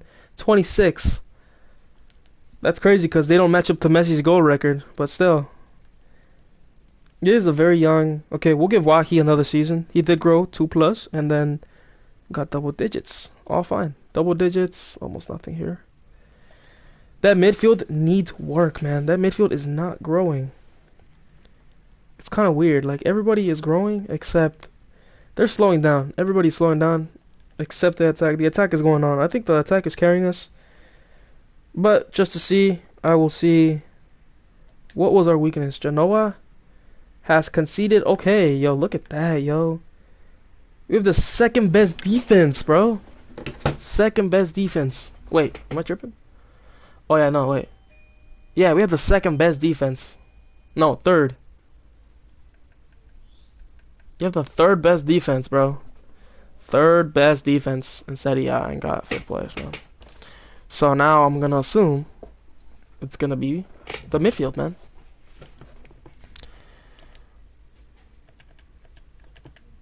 Oh, that goalkeeper's kind of crazy, yo. We're gonna get him in there. We should have some UCL ball. Guys, sadly we didn't. There's no monkeys. What? What did you get? What did you guys get me then? We give you a primo. Bro. Yeah, we gave you 19. Okay, there's no monkeys and there's like no arm wrestlers, so yeah. Yeah, so womp. Yeah, get out of my room now.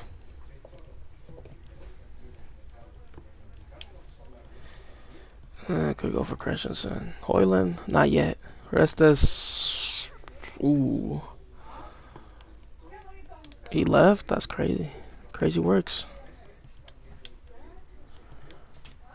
We need to have 60 more, bro. No way we don't. What? No way, man. Just kick me out, man. Wait, did I finish the season? I don't think I did. Oh, I didn't finish the season. I'm dumb. Holy crap. I'm an idiot.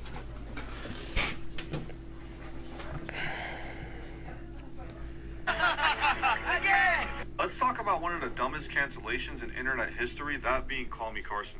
Call Me Carson was a 26-year-old YouTuber who was known for two things. Number one, trolling people on Discord. Him and his friends would often raid Discord servers and just begin trolling the members. And this was his main content. It was pretty funny. And number two, this meme right here behind me. This meme right here, also known as the Joe Swanson meme, was a massive meme back in 2018. I mean, come on, everybody has seen this meme before. This meme basically gave Call Me Carson his career, and he pretty much became a celebrity after this. Now, one thing that Carson didn't realize was that when you become famous, a lot of people are going to try to stab you in the back, and this also includes people that are really close to you. The first instance was his girlfriend, Katarino. Call Me Carson used to date another fellow Twitch streamer by the name of Katarino, and essentially she would get exposed for cheating on Carson with another one of his YouTuber friends known as Fitz. And after this, Katarino would post this very infamous and terrible apology video. Now, even though the situation gave Carson a career boost because a lot of people felt bad for him, I mean, the dude got cheated on, off the bat, two people who he thought were close to him already backstabbed him and his career was just getting started. But what Call Me Carson wasn't prepared for was his second betrayal. Now, this second betrayal would come from the Lunch Club. The Lunch Club was basically a group of YouTubers that Carson was part of, and these guys were really close to each other, almost like brothers. But one day, a member by the name of Travis and another member by the name of Hugbox would both come together to expose Call Me Carson to Keemstar. Apparently, when Call Me Carson was 19, he was sending explicit photos to a 17-year-old. And once... Come on, bro. 17 and 19? Man, God hope I don't get famous, man. I'm gonna go to fucking jail, dude. They gave this information to Keemstar, he basically just put everything on blast and made a big deal out of it, when in reality, it wasn't even that deep. Now, to be honest, the allegations were not bad. This was honestly savable. But Call Me Carson made a huge mistake. There are two things you could do when you get exposed as a big creator. Number one, address the allegations and keep it pushing and uploading every day. Or number two, don't address anything and keep uploading. Call Me Carson did neither of that. He picked the worst one, which is not saying anything and just going ghost. Call Me Carson did not understand the fact that on the internet, silence equals guilt. You never go quiet after getting exposed for something. Call Me Carson even had YouTubers like Penguin Zero literally sticking up for him, yet he still decided to disappear and not say anything. Now, he would return back to YouTube, but his viewership had dropped tremendously. Why is he so fat now? Holy fuck, dude. Now, even though people forgot about the allegations, which was a good thing, people also forgot about him. And slowly, Call Me Carson would begin to fall off. This is truly one of the saddest downfalls of a YouTuber I've ever seen. Let's talk about one of the dumbest cancellations in internet history, that being Call Me Carson. Call Me Carson was a 26-year-old... Let me look at this guy's content. It's kind of interesting. If you're an athlete who's about to go D1 in a sport, please, for the love of God, do not quit and try to become a SoundCloud rapper, or you will end up in a similar situation to Twisty P. Twisty P was a professional baseball player who was D1 and was actually set to sign to the MLB. But one day, after getting into a fight with his coach, he would throw his entire life away to become a SoundCloud rapper. It all started when Twisty P discovered a rapper by the name of Yeet. And Twisty P loved and idolized Yeet. In fact, Twisty P loved Yeet so much that he would go on Instagram Live and run down the street barefoot while screaming Yeet's lyrics. And this actually got him pretty viral. And now, since he was a SoundCloud rapper, he also got his first face tattoo that read Twizzy. And this was basically Yeet's catchphrase. Yes, this guy... That's so corny, bro. What is up with this guy? Twisty P had a whole other man's catchphrase on his face. Also completely unrelated, while Twisty P was trying to clip farm for some clout, he ended up crashing his car while having a Yoda filter on. Like, this dude was taking the SoundCloud rapper clout chasing way too far. But where everything went south for Twisty P is when he released his first ever song. Now, this song was called I Shoot Ninjas for Fun, and it was very offensive to say the least. And this was a diss track aimed at another rapper named Jace. Not sure why they were beefing. I guess Twisty P just wanted to diss him for some clout. But pretty much another rapper by the name of Can heard the song, and he told Twisty P that he really liked it. And he even offered to fly out Twisty P for a studio session so they could work. And He got shot, Danny. Like, I'm pause the video right now, not look at the screen. He probably got his ass shot. Twisty P was excited. He was like, alright, bet, I'm down. But instead of arriving to a studio, Twisty P would be met by Jason, his friends, and they would chase him down and rob him. They ended up taking a bunch of cash from him, as well as his beanie, which they ended up stepping on and burning. And this led Twisty P to absolutely go out of control and start crashing out on Instagram Live. And this was the last time Twisty P would ever be heard from again. The last time Twisty P was ever heard from was when he was on the No Jumper podcast. And this is when he entered the room all bloodied up and bruised because he got jumped outside. And this was for a completely unrelated reason. Twisty P was just getting dissed and jumped. I mean, my prediction was close, man. He didn't fucking die, but... to get jumped Shit. I lucky wanna hear the song, dude.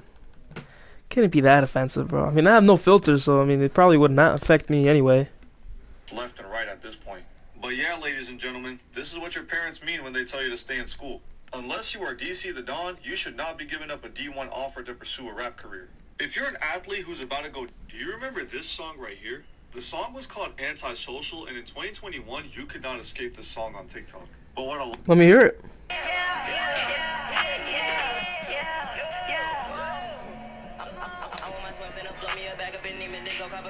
Hey, this song was fucking hard. I forgot all about it. What the fuck?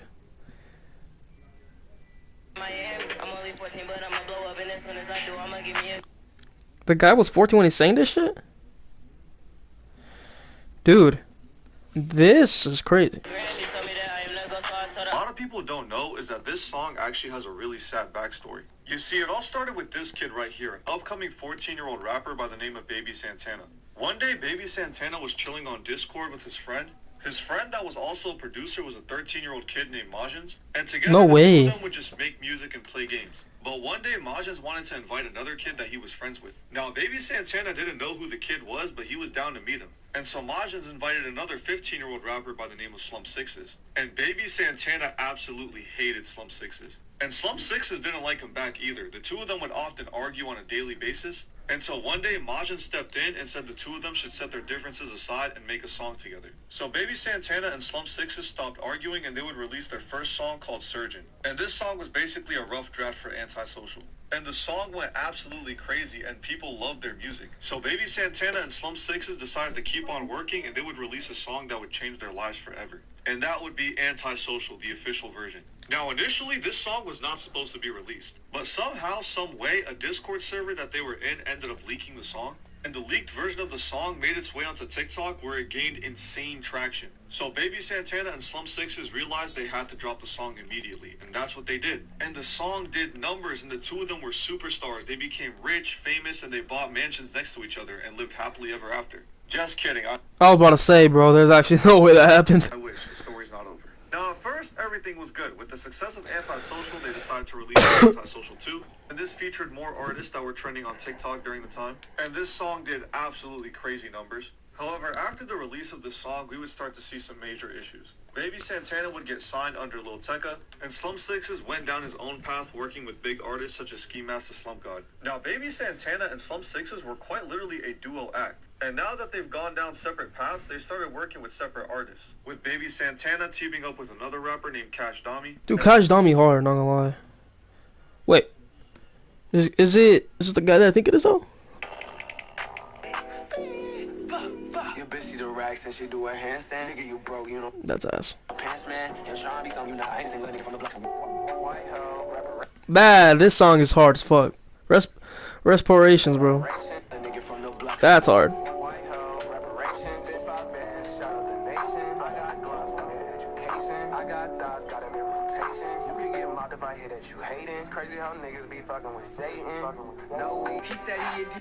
Wait, that's him too? Wait, he made this too? Respirations is just a 30 minutes second song, by the way. Really? That shit in numbers, big dog. Let's talk about one of the most disgusting family channels on YouTube, that being Daddy05. The channel followed the daily life of Mike and his 5 kids. Now, normally when you think of family channel, you think of toy unboxings, you know, stuff like making DIY slime, even going on a road trip as a family. But wait, Daddy05... we beat Chelsea United and Union Berlin? Dude, did we win the entire title? Look at the Serie A. This is always... Look at this shit, dude. Literally, 8th place could literally, like, catch up to me. This is crazy. Okay, so we are... Okay, we could win. We're not winning that shit. Never mind. We're not winning the Super Cup. May as well let it go. Did we win this title, by the way? We did win the title. Holy fuck. We're the best.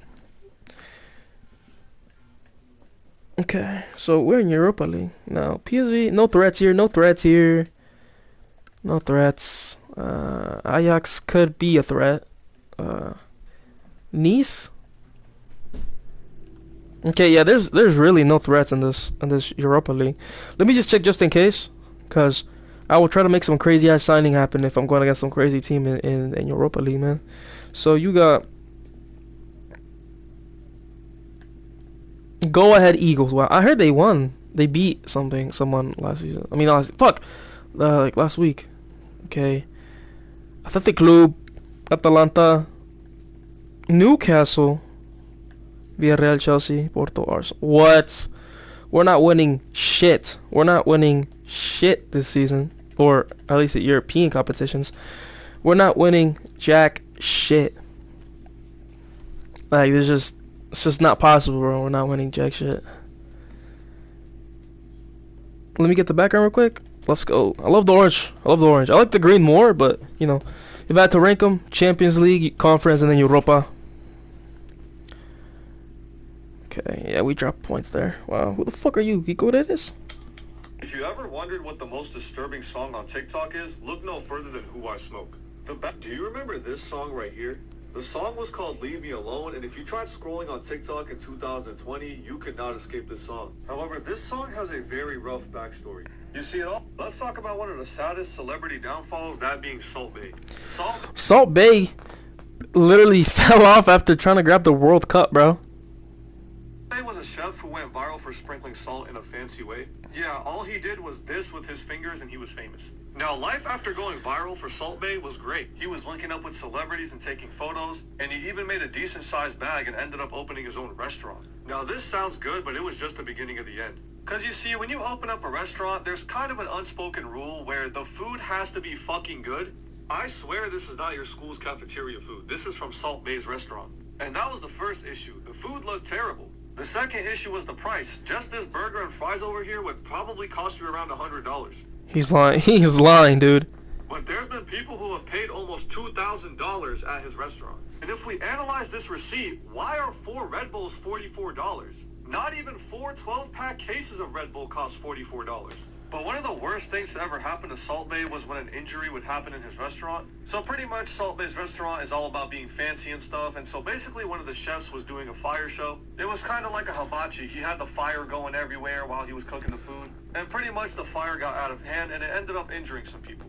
Very, very bad for business, Salt Bae. On top of this, Salt Bae never responded to anything that happened. He was exposed for making his female workers wear skimpy outfits, as well as stealing tips from some workers, and even firing some workers over the smallest thing. But where Salt Bae would fuck up was when he would post this photo right here with Lionel Messi. Now this probably... What did I fucking say, gang? It looks like a normal photo if you didn't know the backstory, but pretty much this is when Messi's team just won the World Cup and Salt Bae snuck onto the field to get a photo with Messi. And if you take a look at Messi's face, he don't even know what the fuck is going on. He looked like he just seen a midget do a cartwheel.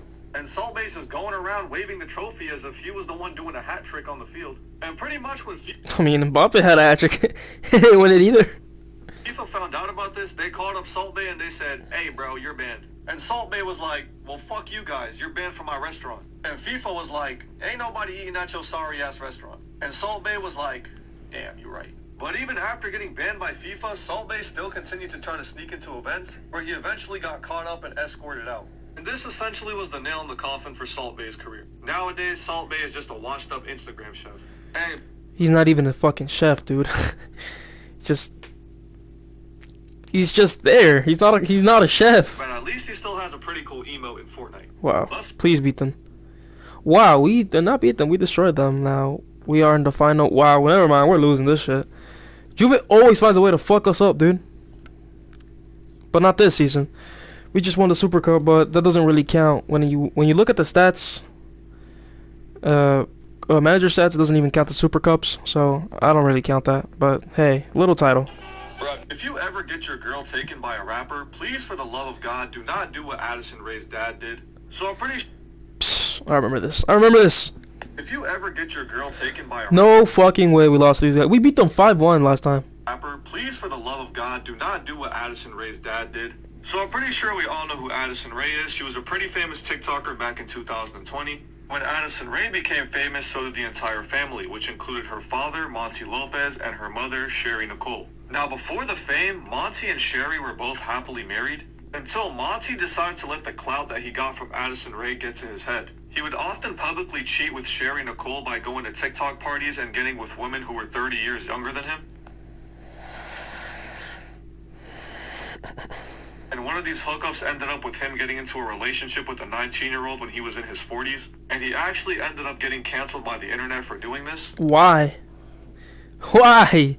Why did he get canceled? She's 19.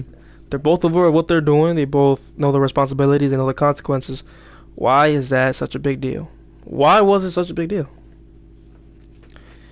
Oh, we beat the cup. Okay, so where's the next Europa League game, bro? No way they knocked us out. You lying, right? Bro, we're 10 points clear of second place. Holy shit. We can't fumble this, bro. Oh no, we have a game in hand. Never mind, it's 7 points ahead. We won the Super Cup. We're still in Coppa Italia against Spezia. Okay. I don't see how we could fuck this up for an English. Wait, what? Arsenal didn't make top 8. Fucking losers. What the fuck, Arsenal?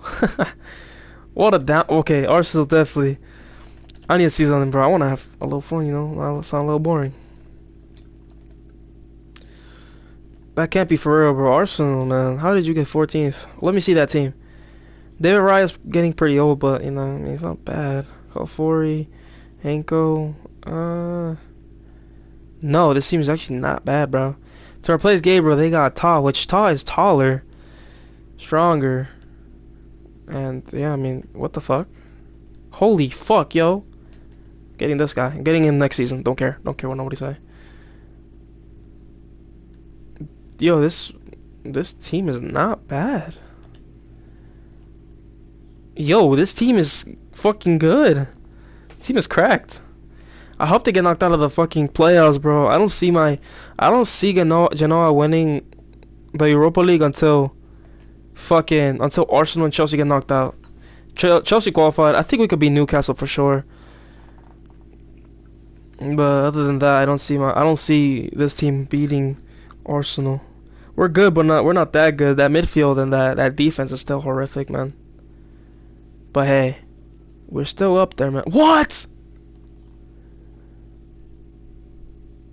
We better beat Spezia. Oh my god, we better win. Okay. Do you remember this video?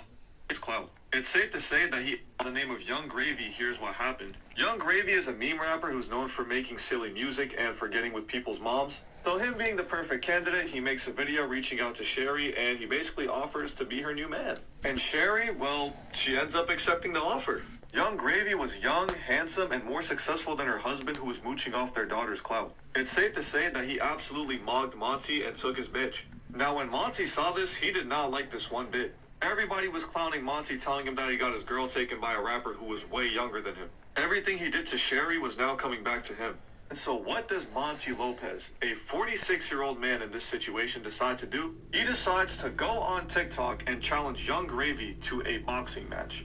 Monty Lopez, a 46-year-old man, was challenging a guy who was not even half his age to a boxing match. Now this video right here was the first video. He just duetted one of Young Gravy's videos and told him, hey, let's do a boxing match. Now obviously, since Young Gravy has much more clout than Monty Lopez... No! Oh my god! The Winters, bro. He's like a fucking injury prone, bro. He's come back like 3 times, man. And Monty Lopez is pretty much just a random to Young Gravy. Young Gravy just completely ignores him. And Monty continues to get flamed by the internet. So then after this... We lost. We're away. We are away, bro. We're losing. We're not winning the Europa League.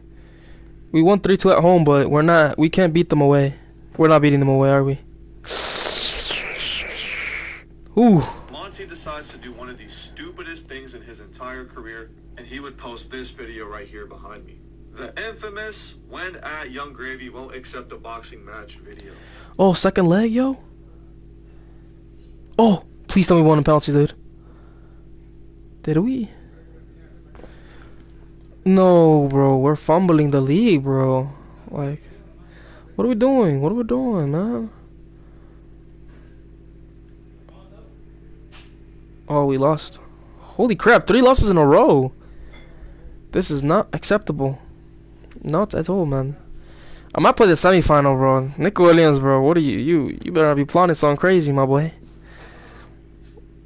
No! This video was just absolutely embarrassing for Mr. Monty Lopez over here. The video was pretty much Monty just... Dude. Oh, I was about to fucking say, dude. Wait, we won a game 5-3? I was about to say, we did not lose 2-1 to these guys, man. Okay, so we're gonna play against them. Rooney should be like 90 something rating at most now, unless he got injured. 91, absolute monster, bro.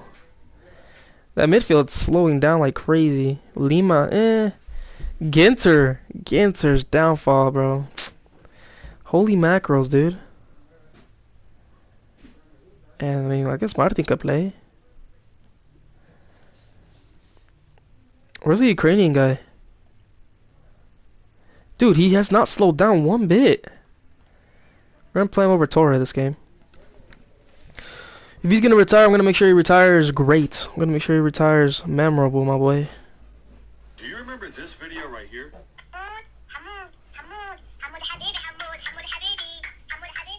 I don't remember The this. meme was called Hamoud Habibi, and in 2020 it was literally inescapable on TikTok. A lot of people used to find this meme funny, but when I found out the backstory behind this meme, it wasn't so funny anymore. Now, a lot of people don't know this, but Hamoud Habibi is actually a real person. His real name was Ahmed, but his nickname was Hamoud. Now, Hamoud was a regular kid, just like everyone else. Do you remember this song right here? The song was called Miles, and if you tried scrolling on TikTok in 2022, you literally could not escape this song. Let me see. Oh.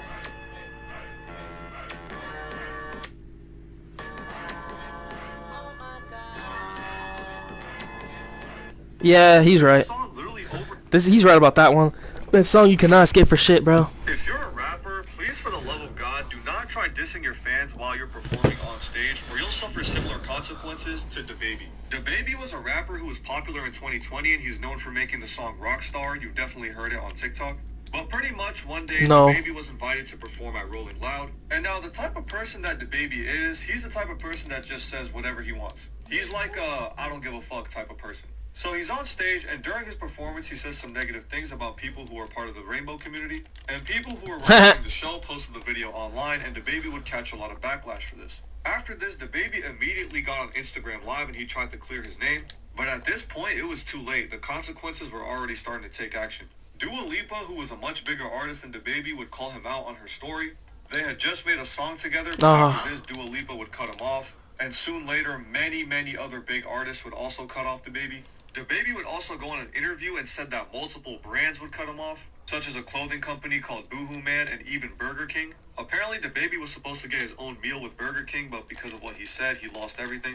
Even all of his upcoming shows got canceled because of what he said. And DaBaby claims that he lost over $30 million that he could have made from these brand deals and these performances. Fuck. But DaBaby was still to yet make a formal apology. Until he finally realized that it was starting to hurt his pockets, DaBaby would put out an apology. And this was really the start of his downfall, because DaBaby was known as like this tough, I don't give a fuck type rapper. And now he's being forced to apologize to the rainbow people, and a lot of people saw this as soft and not standing on business. If I was DaBaby, I would have stood on what I said, because going back on your word as a man is never a good look. Especially since he would go on that same podcast and say that the apology was not even sincere. To be honest, DaBaby should have just stood on business. He would have been much more respected. But somehow, by some miracle of God, Rolling Loud decided to forgive DaBaby, and they allowed him to perform the next year. However, when DaBaby went to go perform, people were booing him and throwing drinks at him. And it doesn't just stop there. DaBaby even ended up having to cancel one of his shows because he couldn't even sell 500 tickets. And for an artist who was his size with multiple hits, this was embarrassing. The unfortunate part is that the comments that he made were not even that severe. Even though he lost a lot of his fans, at the end of the day, he should have stood on business. Because trying to play both sides is just going to lead to your demise. If you're a rapper, please for the love of God, do not... Do you remember this song right here? The song was called Corvette. And oh, fuck that song. You've definitely heard this song before. In 2020, this song was literally inescapable on TikTok. But did you know that this song actually ruined its creator's life? You see, it all started with this kid right here, Pop Hunter, a 19-year-old rapper from Philadelphia. Pop Hunter had dreams of going big in music just like every other kid his age. He had a small local fan base in Philadelphia, but not anything too crazy. All that would change when he would discover a cool new app called TikTok, and he would drop this song right here called Single. Now, you would have to be an OG on TikTok to remember this song. This song was actually trending in 2019, and this was Pop Hunter's first taste of fame. Now, even though Pop Hunter had a TikTok hit under his belt, he didn't really have a crazy song yet. He didn't have a song that just completely took over TikTok that everybody knew. But everything would change when he dropped the song that would change his life forever. Corvette, Corvette. Now when Corvette came to TikTok, it immediately took over. This song was being used by literally everybody. Every big TikToker you could think of during the time was using this song. And the song had over 300,000 posts just on the original audio. We're not even going to get into the remix. Now, after the song started taking over TikTok, another rapper by the name of Lil Uzi would reach out to Pop Hunter and offer to do a collaboration. And since the both of them were from Philadelphia, Lil Uzi offered to do this collaboration for free. And with that, the Corvette remix was made. And this song was way better than the original, and it also took over TikTok as well. I would argue that this version was much more popular than the original version. This took the song... What song are they talking about? Hold on, I need to see. Another rapper by the name of Lil Uzi would reach out to Pop Hunt and offer to do a collaboration. And since the both of them were from Philadelphia, Lil Uzi offered to do this collaboration for free. And with that, the Corvette remix was made. And let me see.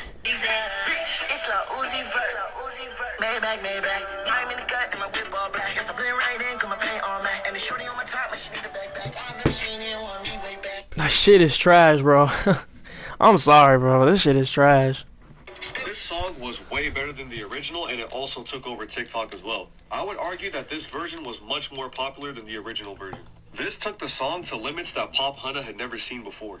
But little did Pop Hunter know that this remix was going to end his career for good. After the release of the remix, paperwork would come out of Pop Hunter supposedly snitching. Apparently, when Pop Hunter was 14 years old, he witnessed one of his friends get unalived right in front of him. And when Pop Hunter witnessed the murder, he was also with his mother. And the next day, his mother would drag him down to the station and basically had him confirm everything. And since Pop Hunter was 14, had to listen to his mom and literally witness his best friend die, he cooperated with the police. And when Lil Uzi heard about this, he did not like it at all. So Lil Uzi messaged Pop Hunter and said, "Lil bro, you gotta take me off your EP. I can't accept what you did." And this was basically referring to another song they had lined up to release called Takeoff, and it was supposed to be on Pop Hunter's new EP.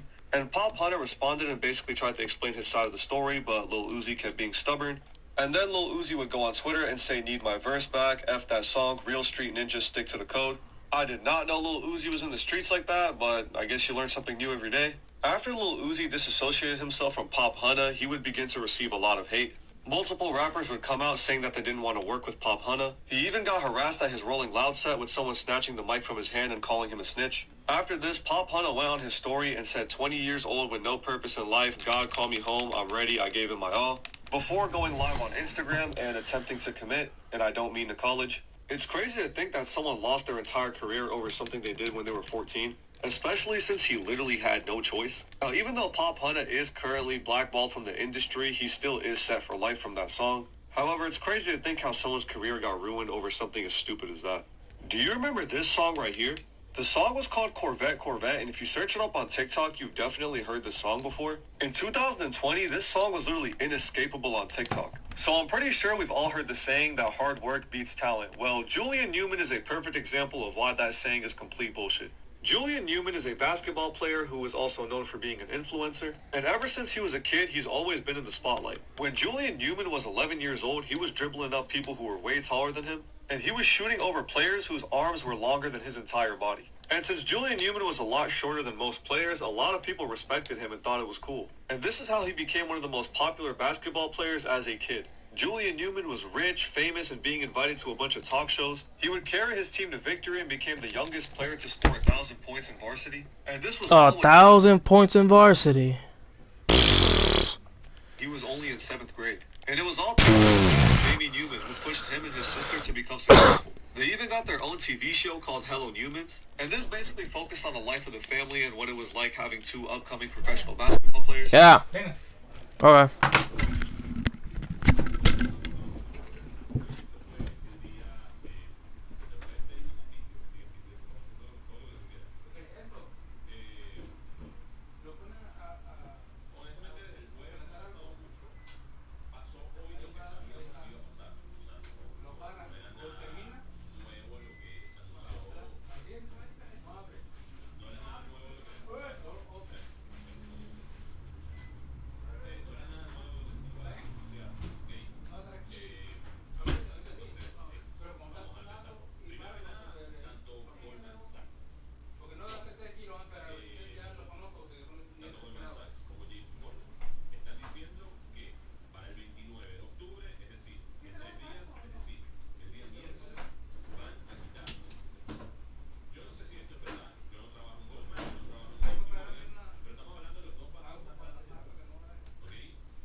We are back in it.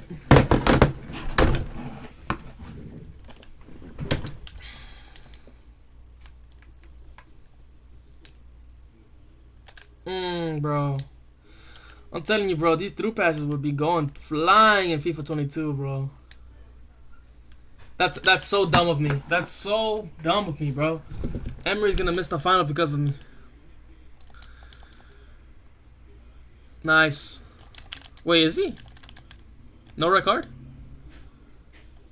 Yeah, red card, never mind. Ah, I thought I got lucky. Oh! Wow, dude. What the frick? Play on, buddy. Play on.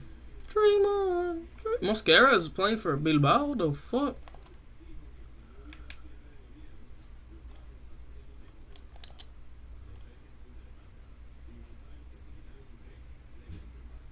Oh, I thought it went out, bro. Ooh, I can't slide on him. Can't slide on with him. But I could with him, so fucking no risk. GG's.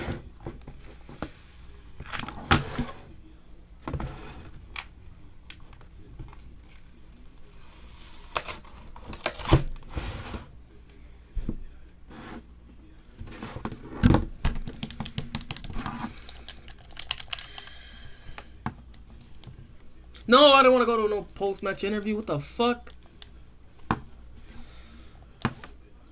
Arsenal's in the final. Fuck those guys. I'm playing against them. I don't care.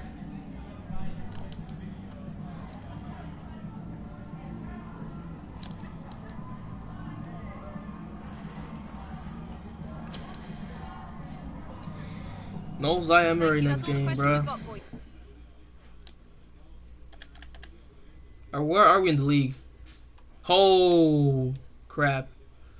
3 games left. And they're literally right behind me. Oh, gosh. Oh, gosh, man. Come on, dude. Napoli, bro. Okay, wait. No, no, no, no, no, no, no. We're gonna fumble the league, bro. There's nothing we can do about it either, bro. We're about to fumble the league. We fumbled the league, bro. Unfucking believable, man. That Loki pissed me off, bro. Holy shit, bro. You cannot be that ass. Let me make sure the settings are right. Look at that. Why do girls like bad guys? Alright, let's see. It's on world class. We'll put it at legendary because we just smacked whatever the other team was, like 5-2, bro. Maldini's injured? Nice, bro. Nice, bro. We're so cooked, man. We're fucked up, man.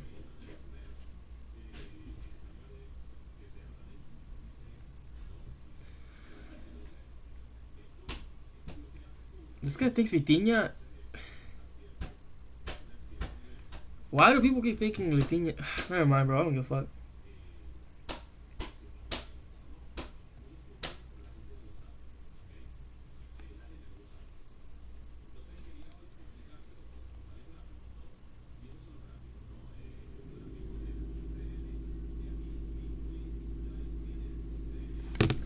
Alright, let's see, bro.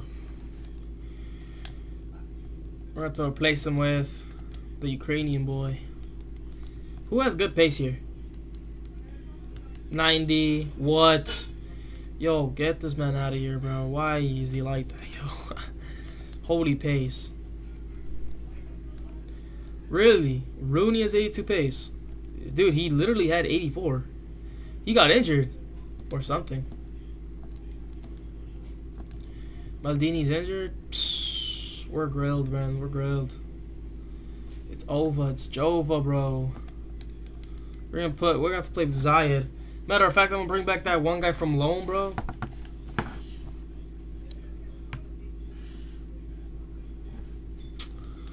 I miss Fermin Lopez. Even though I watched the play. Here we go, bro. Here we go. Oh my fucking days. There's no way that really happened, bro. Like, this guy just grew rating for being brought back. Dude, what the fuck? How? How is that even possible? Holy investments, bro. Holy investments. I told, man, I'm glad I didn't sell him, bro. Saw him groceries, he was 14, dude. Now he's 18. Now he's 18 balling. He's taking over Maldini's place. He has 5-star weak foot, so I have no worries about it.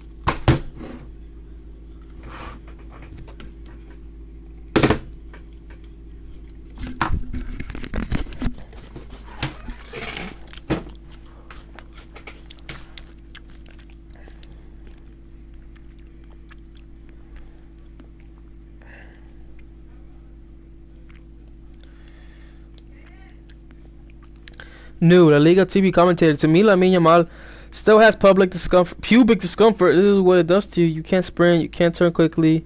You play with fear of your own body. Our attacking options on the bench: Rooney, Joe, Fernandez.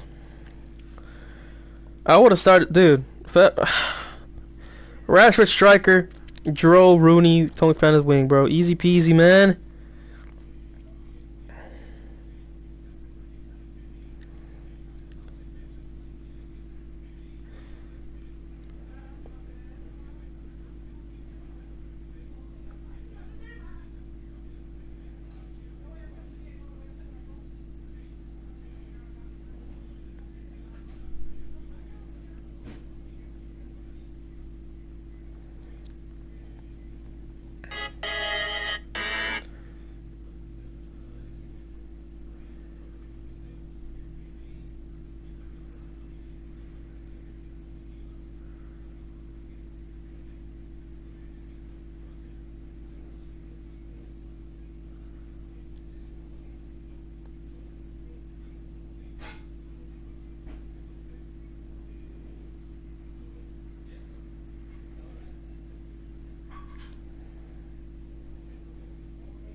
Alright, let's play. Do you even became matter? Back then, when everyone was kids, they were more or less the same size. Maybe back then there were some kids who were just tall but had no skill. But now Julian was playing against kids who were much bigger than him and had more skill. And it was hard dealing with all this at the same time, and it would often cause Julian to lash out on his teammates. Because on the court, Julian Newman was a bit of a hothead. And Julian Newman was actually known for fighting a lot. And I mean a lot. The last time he was relevant was when he fought a rapper named Uno the Activist. On top of this, a lot of people began to compare the Newmans to the Ball family, which more or less were rivals to the Newmans. The Ball family had LaMelo Ball and the Newmans had Julian Newman, and people would often compare the two. And a lot of people would say that the Ball family was just a better version of the Newmans. Now, when it finally came for Julian to go to college, Julian had 0 offers. His dad claimed that he had over 51, but there was no proof shown. Even though his basketball career was ruined, at least his social media career was not over. You see, Julian Newman used to be respected on social media, but one of the driving factors to his downfall was his sister, Jaden Newman. The first thing Jaden Newman did was drop this song right here called I Run It. And this song was just absolutely terrible, to say the least. This song single-handedly made the Newmans look like a joke. On top of that, a video would surface of Jaden Newman begging LaMelo Ball to follow her back on Instagram. And mind you, this guy's supposed to be rivals with her brother, to which LaMelo Ball would respond with, I'll run it. And this basically became a huge meme. Like, if you go to Jaden Newman's comment sections, to this day, it is still filled with I'll run it. I still, to this day, don't know if he was trying to mock the song that she made, or if he actually does not run his Instagram. But regardless, this was still a bad look for Jaden, Julian, and the rest of the family. And overall, Jaden Newman is just known for being a bop. It's sad to see how Julian Newman's basketball career and social media career just went to the dirt. So I'm pretty sure we've all heard the saying that hard work beats talent. Well, Julian Newman is a... But did you know that this song actually ruined its career? Perfect example. Do you remember this song right here? The song was called Dear Choppa, and if you search it up on TikTok, you've definitely heard this song before. In 2023, this song was on everyone's For You page. But a lot of people don't actually know the backstory behind this song. You see, it all started with this kid right here, a 15-year-old rapper from New Jersey named NB Banks. Now, NB Banks had been making music for a while, but none of it really took off. But that was until he got on this cool new app called TikTok and he began promoting his music. And NB Banks was actually pretty smart. He started this series where he would rap on Steve Lacy type beats. If you've heard Steve Lacy before, you know that he's a singer, but NB Banks was rapping on the beats instead. And Yes! Wallahi scores. This is how he gained his initial recognition. But since NB Banks was a new artist, he didn't really know what he wanted to do, and he was just experimenting at this point. And the experimenting actually ended up working out very much in his favor, because one day he would experiment with a TK type beat, and he would post this video right here showing off Dear Choppa for the first time. Let me hear it. Dear Chopper.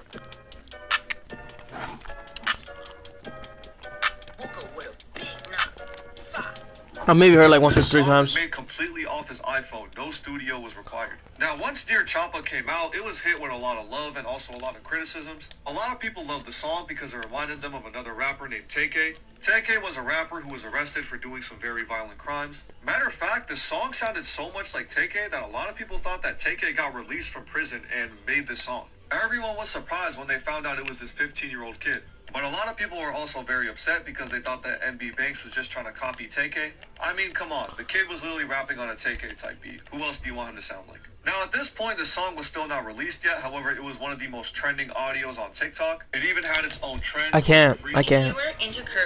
Fuck you. You're fat. You're not even fucking curvy, you stupid fucking clickbait bitch!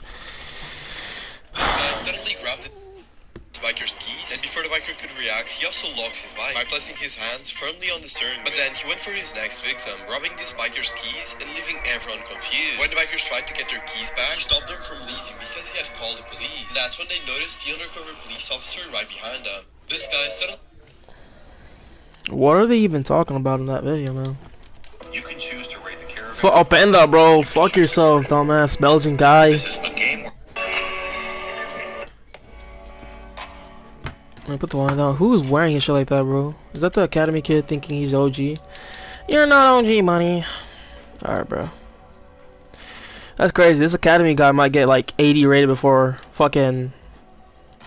Dude, get this fly off my face, man. You might get 80 rated before 20 years old, which is kind of... It's low-key a record. The record is 79 at 20. Don't let him through, don't let him through, don't let him through, don't let him through, don't let him through, bro. What? Where? Oh my god. Where, bro? Is that Ginter? Dude, I literally took him out. I didn't restart the game, did I? No, I didn't. Oh my god, I'm dumb. I'm so dumb. Dude, I literally forgot. I switched. I went out. I left. It's obviously going to the right, dude. Okay. Okay, we're good. We're good. We're good. Ginter comes out because I thought I subbed out Ginter for... Yes! But you need to go over there. You cannot put, you can like get it and eat it over here. Whole lot of ops. Trying to see young nigga dead. Niggas don't know. Who do you think you are? Oh my days, mate. Come on, man. Openda just scored a hat-trick on me, bro. What is the problem? Like, do you have a grudge against me? Who is that, yo? He's so fast. Oh my god! I don't have no fucking time, man. That's embarrassing. It's embarrassing. It's embarrassing result, bro. I can see a hat-trick to some fucking retard named Openda. Fuck you. Oh, never mind. Lima got like 90 pace. We're good. Nice marking.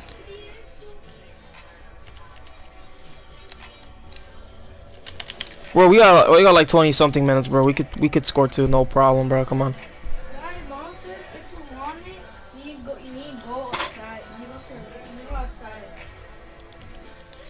I almost conceded off that. Oh my days.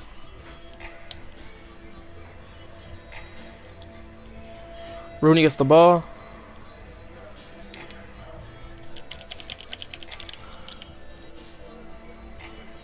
That guy's huge, bro. Compared to Rooney, like that guy's huge, man.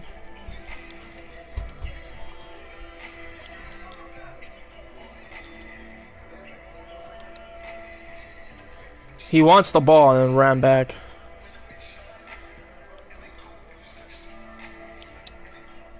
Dude, oh my god.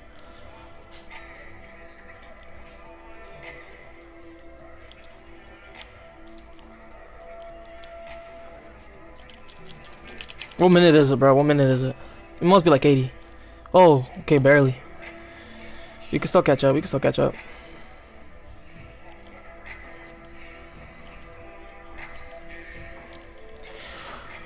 Wow. Okay. Oh fuck. Nice, nice, nice, nice, nice. We can still counter off of this. We can still counter off of this and run. This is why you need fast players, man. Like my fastest player is literally my right back, man. This guy's wasting time like an idiot, dude. I didn't know bots can do that.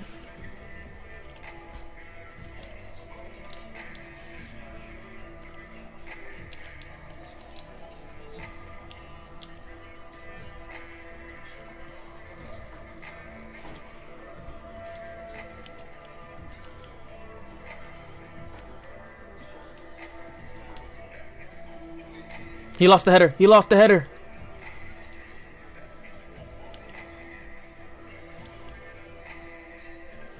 Yo, that's foul. That's fucking stupid, bro.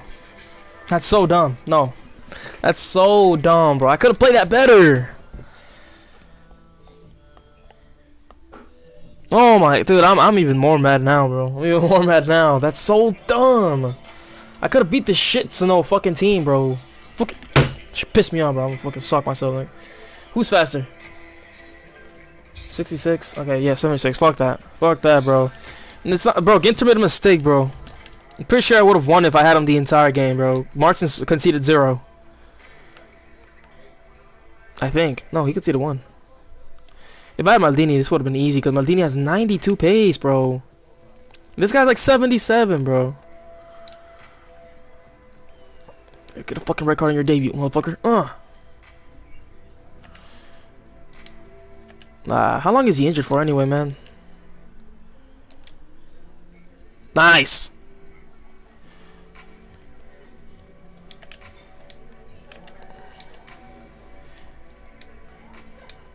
Yo, GOAT keeper, bro, Bazunu. I was gonna sell him and get a new keeper next season, but that was insane. Bro, my watermelon's so frozen together. Good save, bro. See, if we had this guy last game, we would have won 2-0, straight up. Besides that penalty save, that was solid for me.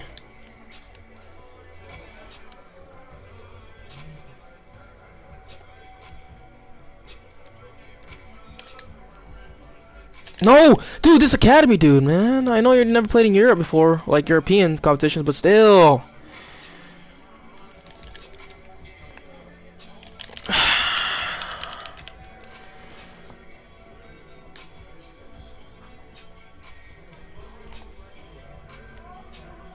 Dude, who is that? Why is he so huge?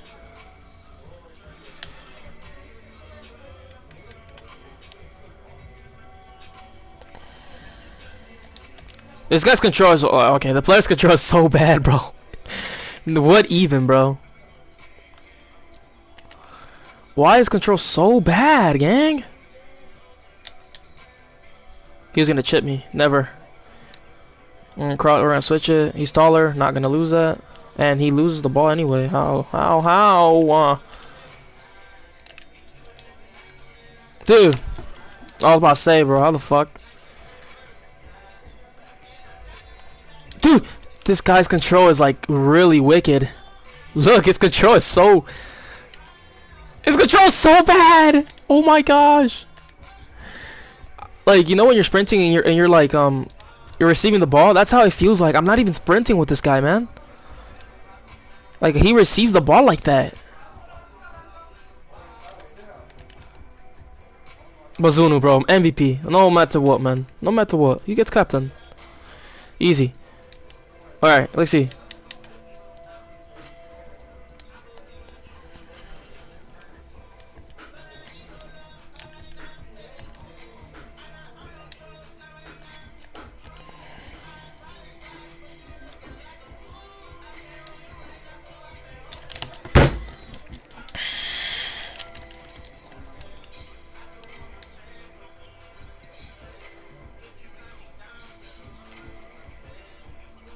Dude, this fucking piece of shit little nigga, bro.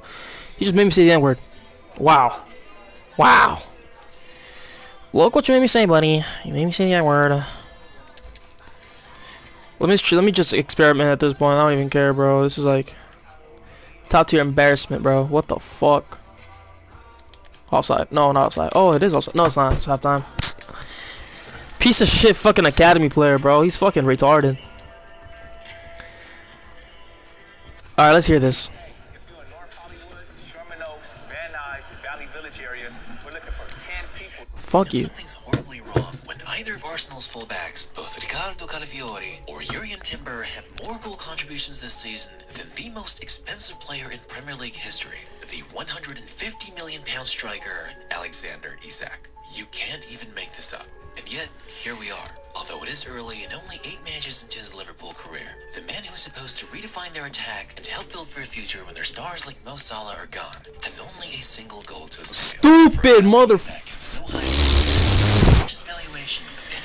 Okay, let's restart. I actually want to go shower now. I don't want to play this game anymore. Like, this is the last game. Let me lock in. Liverpool just broke a losing streak against Frankfurt in the Champions League. Isak was subbed off halfway through the match with a groin injury. So far, not only have things not looked good, but it looks like they're only getting worse. So what's actually going on? Why are they running like this, bro? Sprint! Holy crap, running like a fucking retard, man. Holy shit. I'm literally sprinting with like my fucking cock or something. Was he just a big fish in a small pond, or is this simply the calm before the storm? Fuck this guy, man. Piece of shit, get the fuck on the floor. Pussy ass nigga. Look at this fuck. Fucking, yeah, fuck nigga ankle, nigga. Get his AC. Oh, that's a red card. That might have cost me the entire game, I'm not gonna lie. And I can't even restart it either. Sense of doubt. So let's break down the reason why Isak was so expensive in the first place. See if he was even really worth that price. No! No. Last restart, bro. No, that's so... Let me actually see if I can save the penalty. He's going left this time. No, I'm not letting Saka score a penalty on me, bro. That's so stupid. Placed him above established forwards such as Harry Kane and Kylian Mbappe, both of whom were closer to the 15% mark. Isak showed the ability to finish cleanly with either foot, also being able to take shots off the dribble. And for a guy at his position and his size, Isak was what, dude? composure and tight angles inside the box. The academy, why does he feel like that? Why? Like, genuinely. Evolving more into the position. And what I mean by that is by the increase of his poacher-style goals, essentially getting into better position and movement in order to exploit the defenders and find easier. What can I do? Oh, voice crack. What can I do? What can I do? Learn to be in the right place for those rebounds and second chances. And while most casuals would brush that off, spatial intelligence, movement, and positioning is what can I do, bro? Underrated skill. And this only shows that he was understanding the game more and overall making an improvement as a striker. However, Isak was never simply just a finisher. If I gotta work on restarting, that's so bad. That's so BS. Dribbles per match, roughly triple the output of Erling Haaland and higher than Julian Alvarez. You see the bullshit? They're favoring these retarded red set piece fucking ass. Oh my. I keep forgetting I let it rip sometimes, man. All on his own. A trait that is invaluable for strikers. When build a play, midfield structure collapses and you simply just need a miracle goal. In that aspect, he plays a lot more like a young Zlatan Ibrahimovic than he does like an Erling Haaland as a striker. And at Newcastle, while I will say he was truly elite, I think the internet and especially social media was hyping him up a little bit too much. Because here's something I actually found myself agreeing with JB Carragher on. I think Isak is seen as a better player than he actually is, because there's such a dearth of great strikers around the world, and in the Premier League, I think if you went back to sort of Thierry's days, I think there'd be 6 or 7 Isaks in the Premier League sort of playing it, sort of for the top clubs. But at this moment, as I said, there aren't many top centre forwards out there right now. Newcastle know that they've tried to sign so many, and for Liverpool, they want who they want, and I think that just tells you where we are with the central strikers in the world right now. However, I digress. But equally important to his play is Isak's link-up game. His passing accuracy hovers around 76%. That might be because Isak doesn't just stick to safe passes. What he does is consistently seek progressive passing options. He attempts more through balls than Mbappe and creates more opportunities in build-up phases than Haaland. Plus, so what is he, like a winger? Rate of around 50%, plus a 30% crossing accuracy from wide positions and a 66% success rate in long passing. Really tells you that Isak is a very involved player, contributing to every phase of the match that he can. However, for all his upside, there were also warning signs that were easier to ignore when he Yo! Isak has never been a high shot striker in the mold of I need a center, bro. I need a winger. I need a fast winger. His quality does raise his ceiling, but his expected goal numbers have never consistently reached elite levels. Physically, his height doesn't really translate all that well either. He only has a 26% success in aerial duels, and for Premier League number 9s, that is notably bad, especially when you add the fact that he's taller than most defenders. And like we've seen recently, durability concerns have followed him from Real Sociedad to Newcastle. For the past few years, he's always had a few injuries in the season, only making above 40 appearances in the past few years once. That was just last 24-25 season. At Liverpool, it's only reasonable that if they would sign him, he would easily make over 50 appearances a season, something that his body has Can I say Carlos Sainz's full name before I make a trade on Kraken? Let's find out. Buy 50. Oh! Never done. Plus, the fact of the matter is that Isak was never even the top scorer in the Premier League once. In the 2023-24 season, he came in third, and there was still a bit of a gap between him and the top scorer at the time, Erling Haaland. Then in the 2024-25 season, he would finish in second place, with once again another noticeable gap between him and the number 1 scorer, Mo Salah, even if Salah did play a few more matches. However, since Isak debuted in the Premier League in August of 2022, he is above and beyond everyone else. But, well, as you can see, the other competition really isn't all that impressive either. So maybe GP Carragher really did have a point. That's why personally, for the life of me, I could not see how he would be worth that much money. Aside from the simple fact that inflation has caused these transfer prices to go out of control, and the fact that the transfer market was just really short on decent strikers. But still, a league record-breaking £450 million. For me, you have to be at least scoring goals like Erling Haaland for as consistently long as he has been doing, to even justify that kind of insane price. But hey, that's just my 2 cents. Maybe some will argue that his price tag was also based on the fact that Isak was a huge factor in helping Newcastle win their very first trophy in 70 years. But regardless, when I saw that Liverpool was heavily pushing to sign Isak, I just couldn't wrap my mind around what Liverpool management were thinking. Perhaps they were just too ambitious. I mean, after all, they had just won the Premier League. But it seems like they were really trying to hyper-optimize Schlot's positional framework, because this past summer, Liverpool had a blank check. In fact, it was the most money ever spent by a Premier League club in a transfer window, a total of £446 million. However, the big problem was that they would sign another forward, Hugo Ekitike.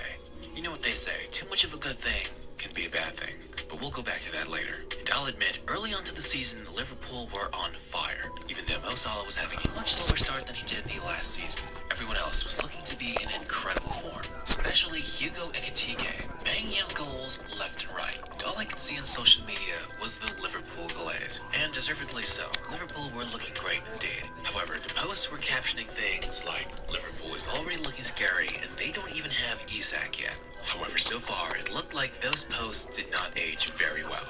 As I mentioned, right now, Isak has only 1 goal in 8 appearances. And right now, even fans with the club are having very mixed thoughts on the Isak move as a whole. Of course, many are hoping that he can do well. However, there are those that point to the fact that Liverpool should not be building around Isak. Not only do they have an overabundance of forwards, but there are also many that just can't help but think that that €150 million transfer could have been used more wisely on overall better pieces. But what's going on with Isak exactly? First of all, I just want to say, even though I'm making this video, it is technically still early to judge Isak. So of course, instead of blaming him, we gotta look at why he hasn't been doing so well. But let me just preface this a little bit. There have been many Premier League legends that first arrived at their new clubs and didn't succeed at first. Notably guys like Didier Drogba, Luis Suarez, and even Thierry Henry. Oh! Even though these guys What was that didn't through have amazing pass? starts, they would end up becoming league legends. Liverpool does still believe that Isak, when fully fit and fully integrated, can offer a multi-dimensional focal point capable of elevating those around him. However, there are times when Isak is out there looking a bit too rushed or a bit too eager, not as fully calm or composed as we've seen him at Newcastle. But honestly, who can blame him? That comes with the weight of the fee. Isak wasn't just some expensive player, he was the most expensive player in Premier League history. And a 9-figure transfer does not just buy a player, it buys immense expectations. Every simple touch he makes will become a test. Every bad pass or every bad shot he takes will be talked about. While a 50 million transfer player might get a little more leniency and be allowed to take longer to settle, just the sheer weight of Isak's price tag changes everything completely. But how does Isak fit into Liverpool, really? Oh. Arne Slot has openly acknowledged that Isak needs patience. After all, he did miss crucial preseason time, arriving late from Newcastle. Basically, from the beginning, Slot has tried to tell Liverpool fans that Isak isn't going to be a plug-and-play. He's going to be gradually eased in. This current Liverpool favors possession, structural build-up, and pressing triggers, rather than the I don't even block that shit. system. Forwards are expected to contribute simply beyond poaching goals. Slot asks his forwards to rotate, link up, and create overloads. When he made his debut against Atletico, he looked great. Aside from the heavy first touches, technically he was fine. But to be fair, Atletico were getting trashed all season. The only immediate standout concerns was his lack of rhythm overall. And that's what you could typically expect from a new player in a new team. However, as the matches went on, there was no major improvement. When it came to the Premier League, it looked a lot different.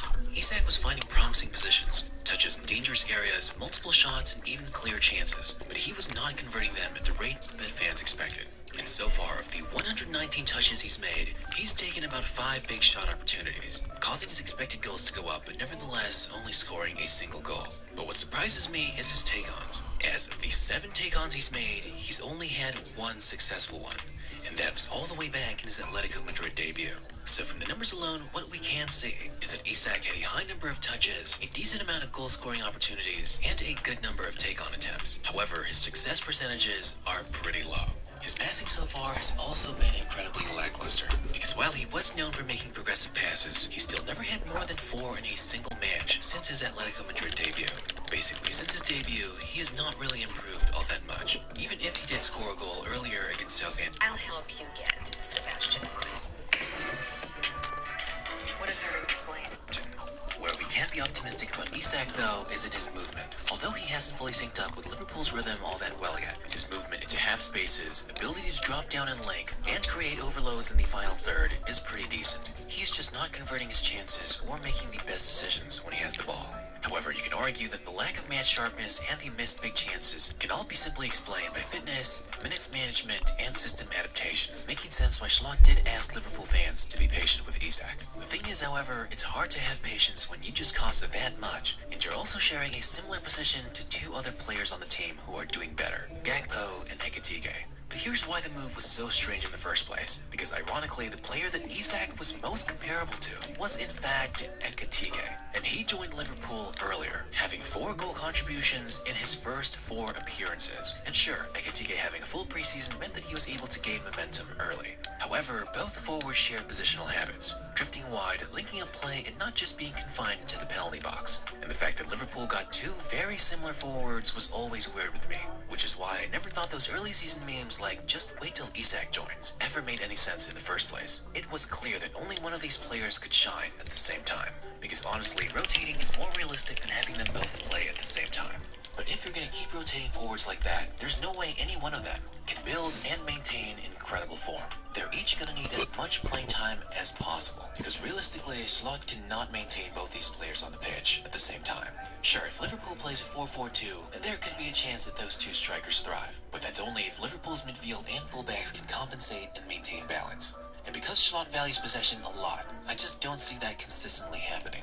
Sure, having 2 strikers can give you variety, unpredictability, and a little bit of depth. But for that price tag, that production, and an unclear chemistry in how things are going to work, it's an idea that right now seems doomed to fail. Overall, I just think Liverpool were way too ambitious this past transfer window. And I'm not making this video because I want Isak to fail or I don't think he's great. With fitness concerns and the immense pressure on Isak's shoulders with that insane price tag, it's going to be a very hard transition for both Liverpool and Alexander Isak. Of course, I can be wrong and everything will turn out great. However, with the way things are going on right now, I just can't see it happening.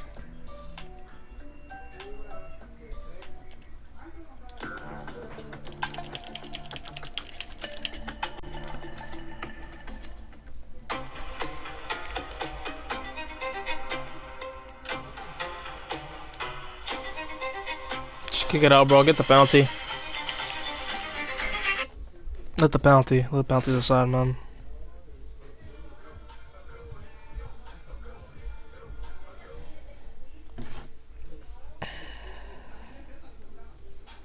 In football today, but also across many different generations, it's usually often rare to say that any one single player at any one position is just much clearly better than everyone else. Most of the time, it's a debate, with a handful of names thrown into the mix, each with their own strengths and weaknesses. But every once in a while, someone comes along that ends that discussion entirely. Someone who puts a clear gap between the best and the second best, making it feel not even close. And right now, that player exists at the left back position. Oh. And his name is Nuno Mendes. Yeah, that's actually how you correctly say it in Portuguese. But I know most of the world prefers to call Nuno him Mendes. Nuno Mendes. At just 23 years old, Mendes has quietly and quickly built a case as the most complete Dude. in world football. Because at the same position, nobody matches his blend of intelligence, timing, aggression, and further potential. Holy crap, bro. His control, balance, and I need to block this one. He's going to the left. instant threat. He covers ground at incredible speed Fuck, and dude. efficiency, reads the ball and the flow of the game like a veteran, and makes one of football's most chaotic and tiring positions look effortless. But defenders, as they often do. Where is he gonna go? He's been going middle. He's gone everywhere but the right.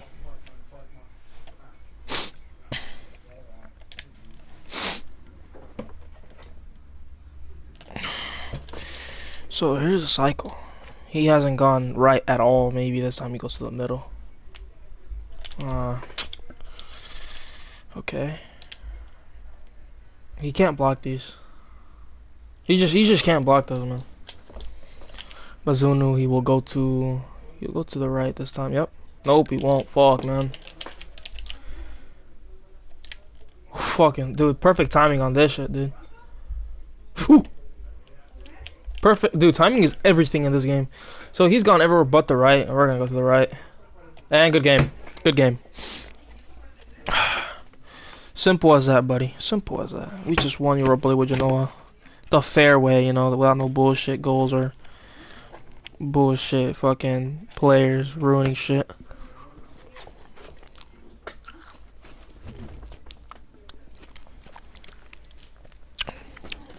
GG's. Fuck that trophy celebration. I cannot give less fucks. We beat Arsenal. An unsuccessful European club. I don't care. Anyways, what was it like, man? Look at this fucker. 55. This guy missed like 2 games, but still, man, like, look at this. Everybody got double contributions. Even damn, bro. Even if even in his last season, bro, dropped 8. Happy retirement, Malinowski. And then where's the other sentiment? He flopped? Not really. He didn't really flop. He just, I'm guessing he's like Pedri, bro. He's just playmaking and shit. But hey, man, we're great. This guy played the Europa League final. He got a 6.4. Just because I don't know. One thing I do know though is, why the fuck did he feel so slow, dude? Fuck that, bro. I'm gonna invest in his speed. So he has 85 speed. 85 speed. Okay. So we'll see at the end of next season. Next season I'm not doing jack shit, honestly. Actually, I'm in the stream right now because I'm gonna eat.